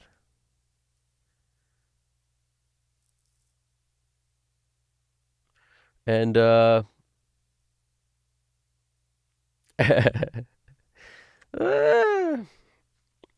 guys are funny in here. What is it? What do we got? I'm glad it sounds good on your end. I'm looking back at a bunch of stuff. We got orchestras of Janie chiming in, and Mr. Psychotronic, and Alex Christoph talking about some mono stuff, because he was working on mono with his track today. If you notice, I never really check in mono. I never really do it. I just try to make sure when I pan it hard, that stuff's got to be loud enough to work in mono. And there's just there's nothing wrong with checking in mono. I just don't do it. GDP told me he'll check in mono, and every once in a while he'll forget that he's in mono and just work in there for like way too long and then take it out of mono. A symptom of mono is the sides aren't there. You get no sides. So when you collapse the sides, everything gets lower, which means if you've got effects panned out there, they're going to be lower. If you've got keyboards and stuff panned super wide, they're going to get lower. So the way guys like CLA deal with that is by making stuff loud that they put to the sides. They make it loud enough where when it goes to mono, it's okay. But if I'm not mistaken, CLA hates mono. I mean, I could be wrong on that, but I vaguely recall somebody being like, I only care about the stereo mix. I don't he very brashly talked about how he doesn't give a shit about mono, but that's because he makes mixes that are good in mono no matter what. And that's something that I think is a symptom of how you pan. Like in other words, if you're really worried about it, don't pan super hard anything. I always pan shit hard left, hard right when I want to. In this case, the song doesn't need that. The reason it doesn't need it is because there's two guitars playing different things. So different that if I were to pan them hard outside, left and right, I think it would actually detract from the song because it would be too weirdly uneven because one's doing a rhythm part, one's doing a lead part, one's distorted, and one is chords and awesome strum patterns. So you'd have a very weird, unbalanced, distorted, non-distorted thing happening. But if I kept them totally centered, in other words, let's assume I just made them both pseudo stereo and just one hard left, one hard right, so they were really centered, it would get in the way of everything in the center. The kick, the snare, the vocal would all have less power. So you can't do that either. So what did I do? My solution in this song was just kick it outside the center a little bit on both sides so that it was centered enough to feel like the stuff's not coming from, our freaking corners of our earlobes, but more up here. And that made me feel okay with it. Because the parts are still separate from the center, so we have some space and dimension there where anything in the center can live. So it's not detracting from the center, but it was also just outside enough to feel like we've got a little bit of width there. I didn't go wide with the guitars, and I did it on purpose. Now, some people automate panning where, automating panning is a cool move. Like maybe in a chorus or something or a guitar solo, you have the guitar solo, you might want it in the center. The thing with this song is there's actually a lot of moments during the solo that the vocal appears. The vocal's also there. And I felt like it would be too weirdly unnatural because we only have two guitars. The pedal steel I'm considering it's almost an afterthought because it's not there all the time. So the pedal steel is the most centered of this stuff. Really, the rest of it is got to be moved a little, but the pedal steel just shows up here and there as this little cool sweetening kind of thing. But I can't use that pedal steel to offset anything else because it's not always there. It comes and goes. Whereas the other things are always there, pretty much. They're always happening. So all this stuff factors into the architecture of the song, which factors into my choices, and if I was going to do something like pan stuff to the center in the solo, it would feel weird to me because you only have two guitars.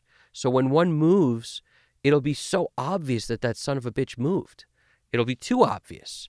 And then the one on the solo would also go there. So what would happen is you just get this super mono track where you lose the sides. So where Alex Christoph is talking about mono, I was talking about his song having, trying to achieve mono in it that works.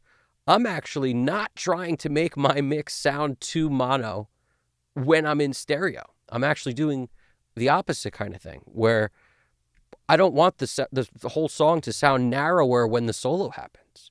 I need to keep the width. So having a slightly different sound on one side than the other keeps the width. And that's I'm using that to my advantage because I don't have anything else. Like a lot of songs, you got layers of guitars. You can get away with more. You could do some guitars down the center and go hard panned. And that's a good solution when I'm tracking. I like to track that way with some guitar that's going to be my center beef. So no matter what I do on the sides, I know I got center beef there. and then I can move stuff around way more freedom. But that doesn't mean that this isn't good. I really like the arrangement they did here. It doesn't need more. It's just it factors into my choices 100% of what I would do. And that's why I'm doing what I'm doing. There's also things some people do, like you might add a reverb that didn't exist before, or some kind of guitar thing in a chorus or in a bridge or something. And the reason I'm not doing it is because it sounds good without it. It's like, don't just add for the sake of adding. A part of me thought about all this stuff as I was working, and I'm like, I don't know if I need that. The parts work so well that, like, why change the sound in the chorus? You know what I mean? Like, we could boost the Cooper time cube or add another effect that only comes on in the choruses. I just don't think it would help. Like our solo, maybe a spot for that could be the solo, but the guitar sounds so good in the solo already. It already sounds like Joe Perry. What do we want? Make it less Joe Perry? That's never a good option. Took them up and he gave them wings. Through faith we know the truth is better than our best dreams. Through faith we know we'll see them with God, and then we'll understand everything about flowers and crosses at the side of the road. Unfaded memories that will never grow cold. Losses of loved ones, much more precious than gold. Flowers and crosses at the side of the road.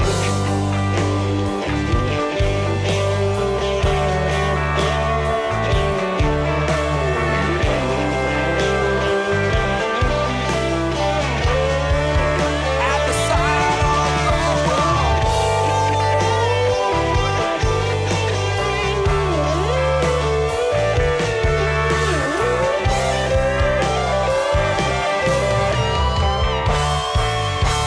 At the side of the road. I love that freaking guitar, man. I love the sound of that. And if anybody's curious, I don't even want to tell you guys because it ruins it. I'll tell you guys. What did he say? Somebody throw it in there. Oh, Braxel. Oh.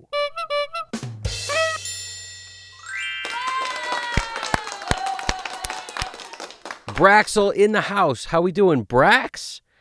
I didn't even see that till right now. I don't know. I hope I didn't miss too much of that. What do we got? Braxel's in the house.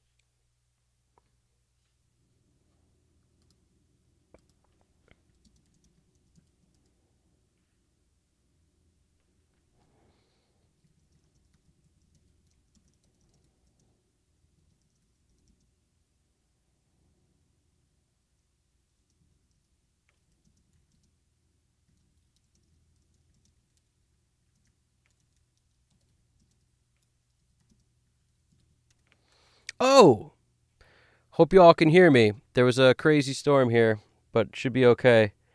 And Braxel, what's poppin'? I don't know if you heard my intro to Braxel. Dude. How we doing over here, dudes? Can you hear me? Can you hear me? Can you hear me? Tommy, can you hear me? Oh, Tommy, can you hear me? What's good? What is pop? Brax, I'm glad to have you joining us, dude. We got, what do we got? We kind of use, the Fahrenheit debate is crazy. It was like 29 degrees, 28 degrees over here before. Fahrenheit, of course.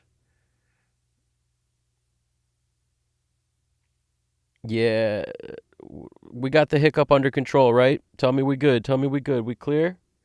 We clear. Alex Christoph said line 6, Bogner valve stayed head. That's what it was, wasn't it? You remember from last stream. Better memory than me. It's amazing that guitar tone was achieved through that. Honestly, that makes me like Ozone. The fact that he ran it through Ozone and totally changed the sound. I mean, you could have probably done it with a bunch of different plugins, but that's cool that he was able to get that sound out of a line 6 amp recorded by the highway ran through ozone afterwards and then committed the effect that they came up with. I dig that. Pretty sick. I can't believe the guitar sounds that good. I would have never expected that. It just shows you can make anything sound good. That's the truth. Anything can sound like something better than it is. You just have to be willing to tweak it enough and mess with it. And that was all done on his end. On my end, I just hit it with an SSL channel strip and EQ'd it a little bit. A touch of compression for color, really, and EQ'd it. That's all I really did. Oh, you had one. So Alex, you like those? Those amps aren't bad. Yeah, almost got hit by lightning, but I'm okay. Thank you for using AT&T. Evan is back. We good. All right, good. Glad to hear it. Happy to hear it. I don't know what the last thing you heard was. Hopefully you heard a little of my rant about like why I put stuff where I put it. I think you heard it. As far as panning goes and automation of guitars and stuff, like I felt like this was all it needed. You know, a lot of country stuff works really well when you don't overdo like reverbs and overdo delays, and when you don't overdo stuff, it just has a tendency to work better. Jules, so we took losses.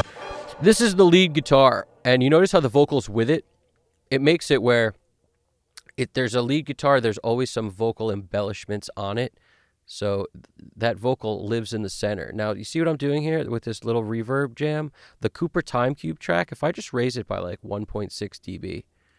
Unfaded memories that will never grow cold. Losses of loved ones, much more precious than gold.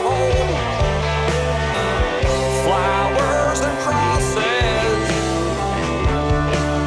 at the side of the road.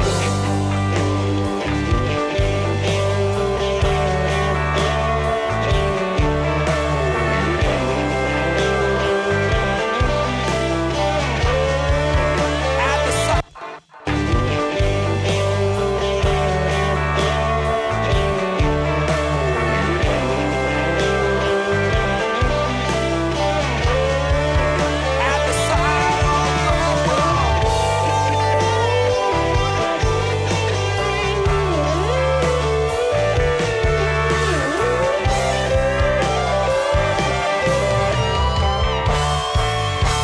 At the side of the At the side of the road. At the side of the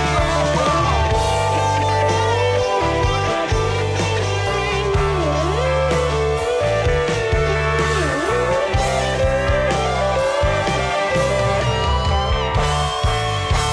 At the side of the road.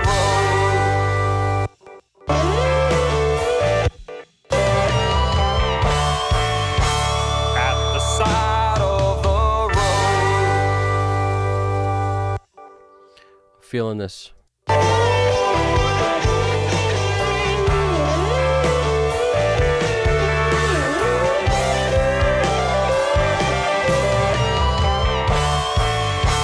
At the side of the road.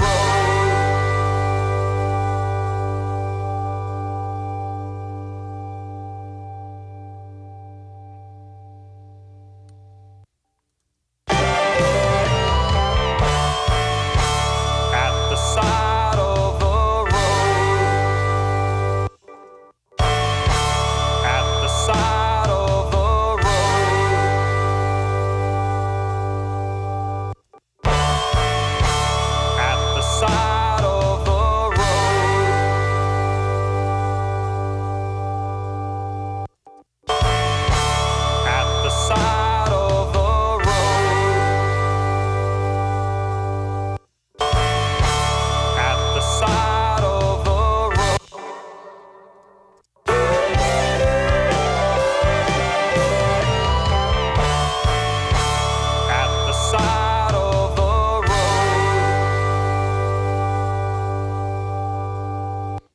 feeling it. At the side of the road. Where's our steel here? At the side of the road.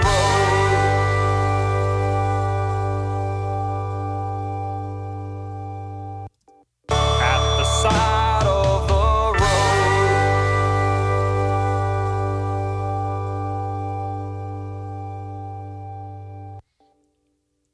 You saw me on that steel right there? Took that up a smidge. I may take it up a smidge more. It's such a steel. It's the perfect line you want to steal on, that last line. At the side of the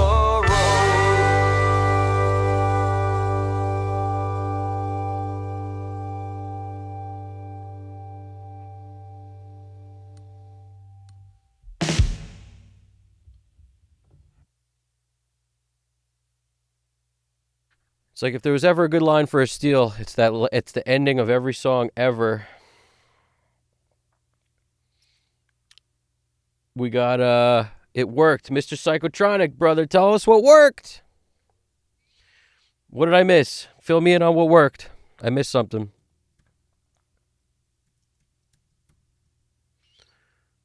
Okay, run and ship, run and ship, run and ship. We're going to run and ship.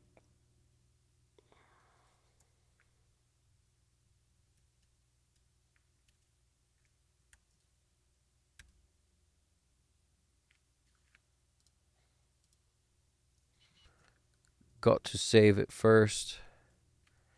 Forgot to save it as a new thing when I started, but that's okay. It's okay because I save every session backup of all time, so that's why it's okay. I save every minute or so. If you can get away with set it to a minute, it'll still be every 3 or 5 minutes. It never is truly a minute.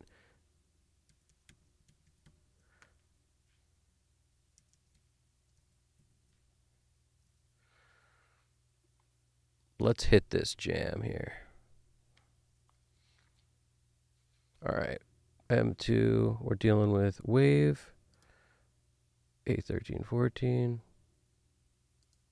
Wave A1314. Interlude 2496. NMB3. Good. We're going to the right place. Beautiful. Let's set us up for success here.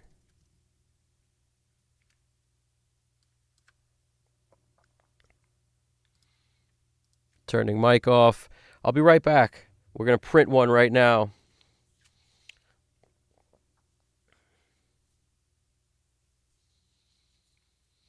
Oh, is Matthew in the house? Oh, Matthew in the house. Oh, yeah, we got it. I think, Alex Christoph helped us out with that. The lead guitar tone, Strat through a Line 6 Spider, Valve MK1, direct out, then tone brought back to life with the isotope ozone. That's pretty sick, dude. I just freaking love the way it sounds. Like, no matter how loud I make it, I still love the way it sounds. It sounds like Vox AC15, Vox AC30 territory. And that's a result of what you did to it afterwards. I guarantee, and I didn't even hear it prior to the ozone, but I guarantee it's worse by a lot. I would bet it's unusable, borderline, and you somehow made it usable. So that's awesome. I like what you did there. Well done. Well done, dude. But also, Alex said it's nothing to scoff at. Like, it's probably a decent amp. It's the Line 6 Spider mark. Anything with Line 6 Spider, I feel like, has a bad rap. Maybe that's justified. Maybe it's not. I don't know. I don't have enough experience with a Spider to really know. So it's hard for me to really judge. But I know people hate on them. I've always been more of a tube amp guy, but I like one of my early amps that I ever had was a Line 6 tube, a flex tone duo, I think it's called. I think it was called a flex tone or a tube tone. But it had I think it has a tube preamp, but it's solid state. I don't know. I feel like it might. The thing weighs a lot, and I've talked about it before, but it's a good knockaround amp, as I like to call it. But if I had a choice, I definitely would plug in something with all freaking as many tubes as I could get. I like the orange, what is it, the Dual Terror? I like that head a lot. because it's small. It was easy to carry, but it has a clean tone or a dirty tone on it. That was like my favorite head for any time I had to play a gig and travel to it, because it's so easy to take with you. But it weighs a fraction, half as much, maybe less, compared to like the Marshall Triple Lead I have. That head is ridiculously heavy, like so freaking heavy, and the orange is not. And I love the tone that orange gives. There's just, you got to get used to the no reverb thing. I have pedals for everything, so it doesn't bother me. But yeah, print party time. I agree.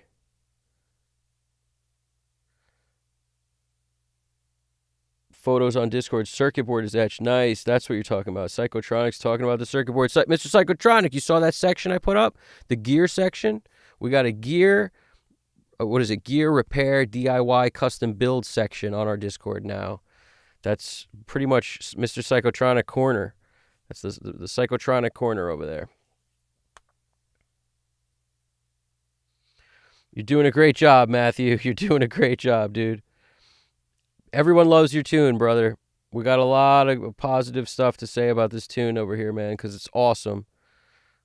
People, I love the word. I mean, you heard me talk about how much I love it already, but GDP loves it. Orchestra Zajani's loving it. Zajani.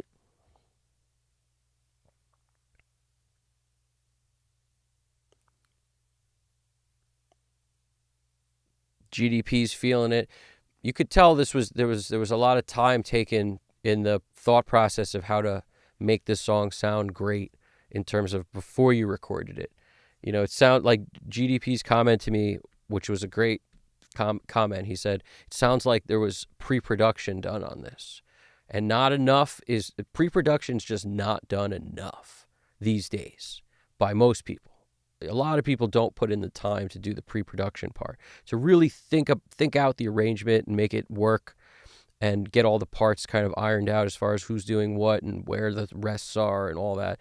This song has it nailed. You guys are locked up on this thing. All right. I'm going to print one right now, and let's make the lights awesome while we do it. And the pedal steel is making it amazing.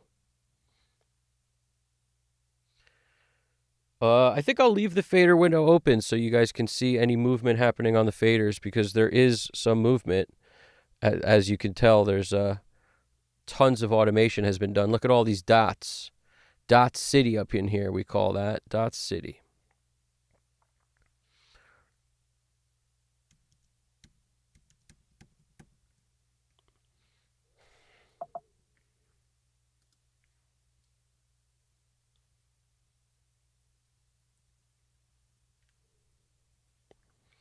All right, here we go, guys. Let's print one and keep our ears peeled. It's gonna be awesome. Ears peeled. I don't know what that means. Don't do that. It sounds terrible. Don't ever do that. I hate expressions that sound terrible. That sounds awful. Ears peeled. Never do that. Whatever you do, don't do that. Here we go. Mic's off, but it will be back on the moment this is done.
It left me speechless. I had nothing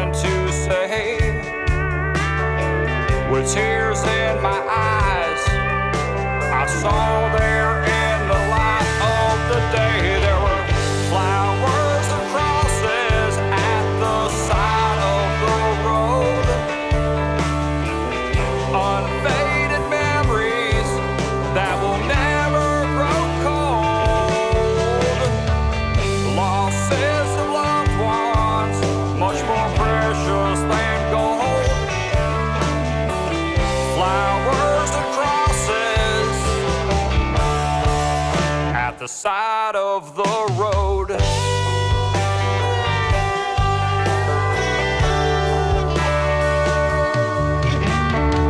With tears in our eyes, we all look to the sky.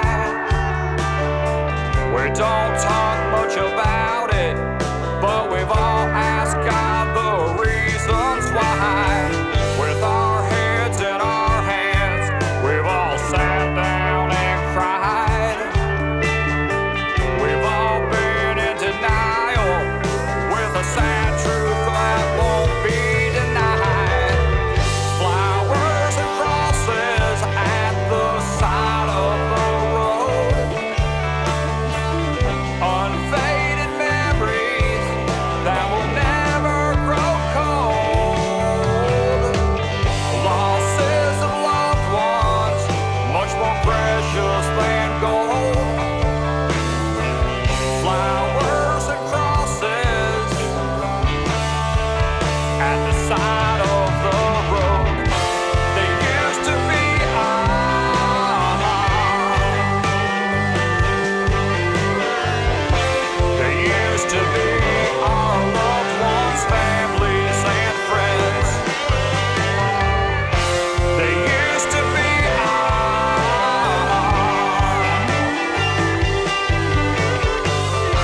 They used to be our loved ones, families, and friends.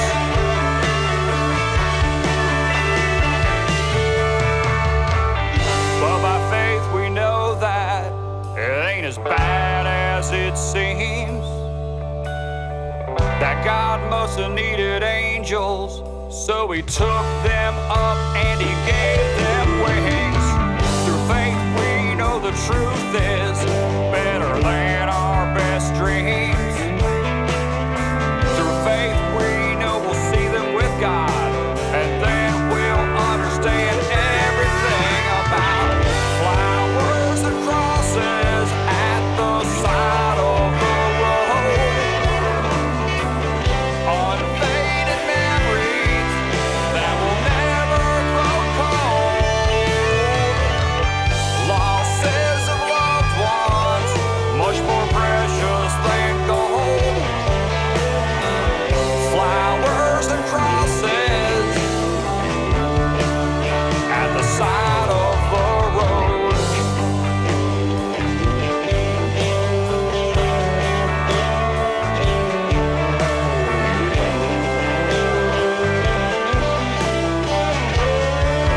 At the side of the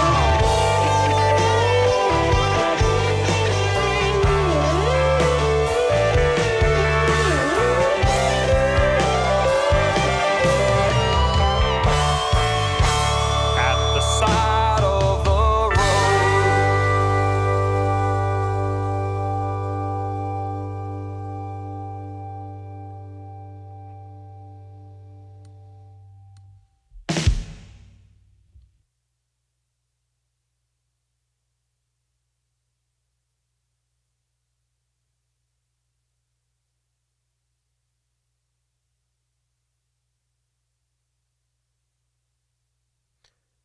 And we have our track.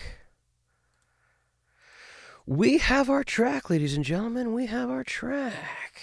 All right. Bada bing, bada boom, Betty Boop.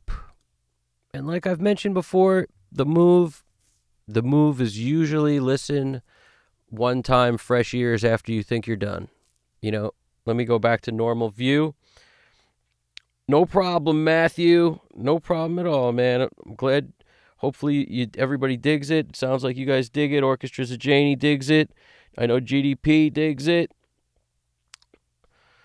Dude, you got a great song on your hands here, and while my eyes are adjusting to the blue, that was insane. The blue does something weird to your eyes. I don't like it. I might have to do a different crazy light setup when necessary. But yeah, that was interesting, man. It's really interesting. And the track, we've got a nice, thick, awesome track here. I'm very happy with the life we just added to it. And like I said, the move, if anybody's mixing their own stuff, the move is you get done, you listen the next day once, just once, with fresh ears, one time. And then anything you hear, make those couple tweaks and then call it done. You know, don't listen 6, 7, 8 times. Don't make tweaks, then listen again, then make tweaks and listen again. Like, you got to call it done, because the goal is to up your average of, your decision making. Your average decision making needs to keep improving in order to make mixes that are consistently good. That's really the only thing that gets you there, because on any given day, at any given moment, you could make a decision that's crazy, but putting those things in place where you check it with fresh ears, you're upping your average decision making with fresh ears is really the thing you need. And don't mix too loud. Also, the louder you mix, the quicker you go into the land of I don't know what anything is in terms of good, bad, or indifferent. So try to keep a modest level as long as you can while you're mixing. That's the other thing I think is very helpful for people to try to embody. Keep the freaking thing as manageable level-wise as you possibly can. I hope not. Did I say that?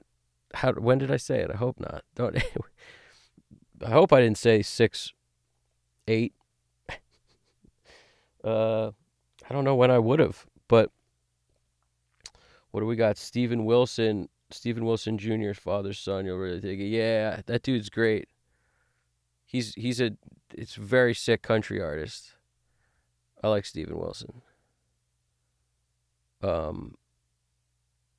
Yeah, he is cool. That's a good call.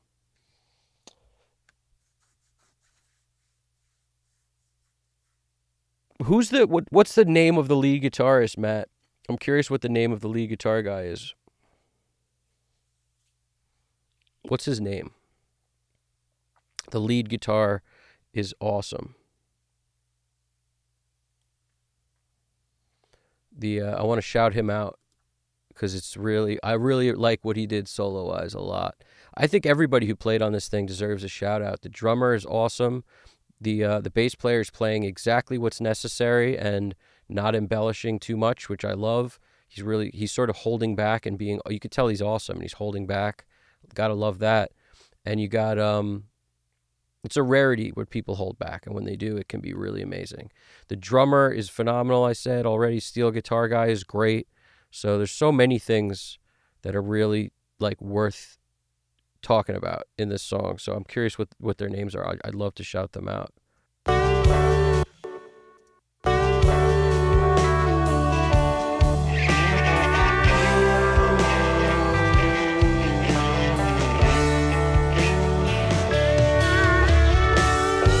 I'm driving right by where you left us that day. I wish it could be, or somehow could have been some other way. It left me speechless, I had nothing to say.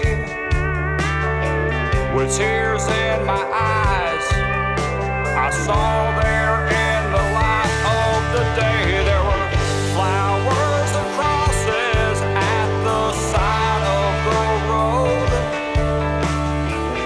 Unfaded memories that will never grow cold. Losses of loved ones, much more precious than gold. Flowers and crosses at the side of the road.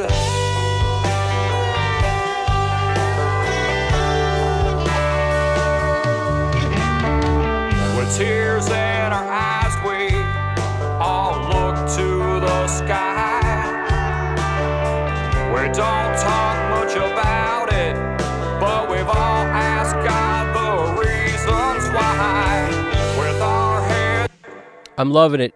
I'm feeling it. I can already tell. I just changed the volume pretty drastically so I could hear what it would sound like much lower than I heard it before. Feeling it. It's doing what it's supposed to be doing. I'm excited. I hope you guys are too. And we've done it, guys. We've accomplished another one. So I just want to do some thank yous real quick.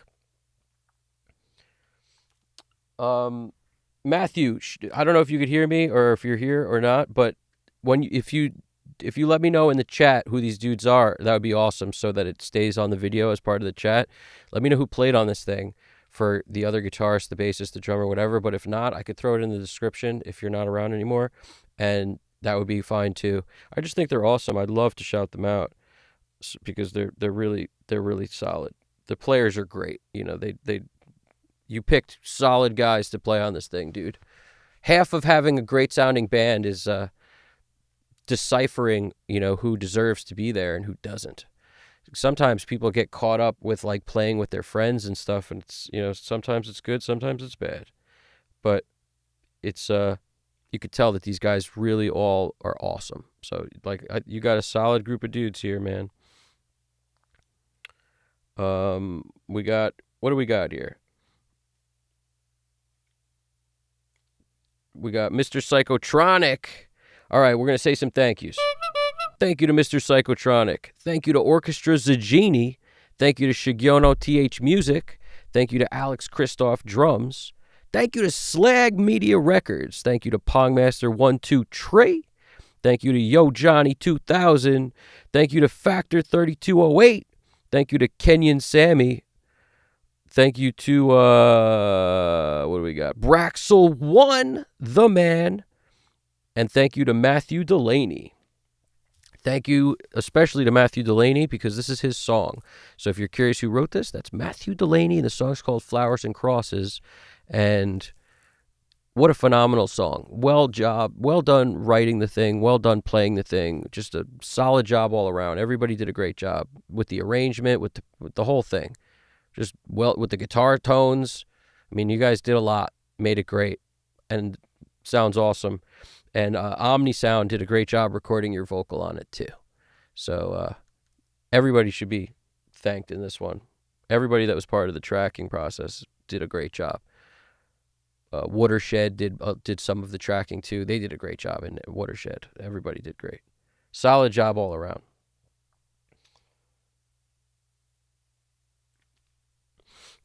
Oh, that's nice, Matthew. Matthew's saying Evan brings the song to life so well, even the producer in Nashville didn't bring it to anywhere near this level. That's pretty amazing to hear, dude. There's I don't know what to say, but thank you. That's really nice to hear you say that, Matthew. It's so people have their strengths, and the way this was tracked was phenomenal. They did a great job. And if I could bring the life out of it in the mix for you, I'm happy to do it, because this is a phenomenal song. It deserves to have freaking the life pulled out of it. So amazing. Thanks, Shigiono. Shigiono's doing some shout outs. I appreciate it. Shigiono TH Music and Orchestra Zagini. Dude, you guys are awesome. Don't forget, dudes, anybody who hasn't yet, hit the like button. It helps push the video, and it makes it keep it on the up and up. So smack that like button, knock it, flip the fader, turn the switch. Make sure the power supply's on, crank the dials, bump the faders, do it all. Do what you got to do. Add 30 dB to that like button. And let's do some final closing arguments. And also, don't forget, thank you to GDP Japan for keeping this plane in the sky the way he does, being awesome with it. Good old GDP Japan holding it down for everybody. So, Roger Hall Jr., nice. That's, who's that, the guitarist? The lead guitar guy? Roger Hall Jr.? That's awesome. I'm glad you threw that in there, because that he's phenomenal. I really like the way he plays. Like, he's a player. Solid. Yep, GDP Japan, you rocking it. So yeah, man, this is a great tune. And I'm psyched to hear more from Matthew. We're gonna most likely there will be many more streams from Matthew's songs coming up, because the dude is a talented songwriter that and a prolific songwriter as well. So we will put it together, and we will make this stuff happen. So I appreciate everybody joining. Everyone, keep in mind, mixing is not unlike every other thing in life. The more you do it, the better you get at it. So keep mixing and do your best to finish songs quickly. Don't drag it out. You cannot keep learning from the same song. Very common mistake people make is they'll mix the same song for a month or two. They just keep mixing it, make version 25, version 27, version 59. They just keep doing it. And usually it's called final mix, then final mix, then the real final mix. This is the one. Then, ultra final optimal mix. Just that's what they label them. Bottom line, don't do that. You stop learning what you're going to get from that song after like version 2. That's when usually it's over. If you have to go to a 3, go to a 3. Like I said, what I do is fresh ears get me as far as I can go. Then once I'm aware that my ears have succumbed to some fatigue and I don't know what to do anymore and I'm just stumped, that's when I stop. New day, finishing touches at least, maybe sometimes more. Then again, once you'll print your version those 2 days. It could be done right there. When you listen with fresh ears, the next day is when you'll know. One listen, make changes as needed, and then be done with it. But one listen should tell you everything you need to do. Then just attack those problems. And don't make a list. Don't write it down. This is not that kind of thing. The more list style you are, you'll stop listening as soon as you make a list. Whereas if you think of something, and then as it's going, you think of another 2 or 3 things, you're more likely to keep the list small if you don't make a list, is what I'm saying. And the things that don't matter, you'll forget. And because they weren't a problem. So when you glance over that part, you won't even remember what you wanted to do, which is good. That means it didn't have to be done. As our brain focuses on stupid bullshit, we lose track of the big picture. And if you can bet your freaking bottom dollar, if you focus on a problem, there will be one. You will make sure there's a problem, even when there isn't. That's the worst part about mixing. You can get in your head, and then you'll just attack a thing because you're so focused on it. But anybody listening from a distance with some perspective wouldn't even care about that. It's happened to all of us. So, bada bing. What do we got? Matthew saying, Roger is a genius. He'd be embarrassed if I told you all some of the great playing I've heard from him, so I won't. By the way, he doesn't like his guitar parts on this and says he can do better. Of course he does, because he's like every other guitarist ever. And then Matthew wrote, but everyone else loves his guitar on this. Yeah, dude, it sounds amazing. But that's because he needs to talk to me more, man. The dude needs to freaking learn that the imperfections is what makes it great. No one wants a perfect performance. You will take the life out of every performance if you do it 15 times. Once there's magic, what are you going to do? Trade all this magic for other magic? Bullshit. It means you don't appreciate the day you were given to do this. Other people who aren't lucky enough to have the day to do this kind of thing, you had the day, you did this. Roger nailed it. He should be thankful for nailing it, as opposed to hard on himself about the one note here and there. Brendan O'Brien did the guitar solo in the Black Crowes' Hard to Handle. He played that guitar solo. And how many people listen to that song love the guitar solo? Just about everyone that's ever heard it. Do you know who thinks there's a problem with it? No one who's ever heard it except for Brendan O'Brien.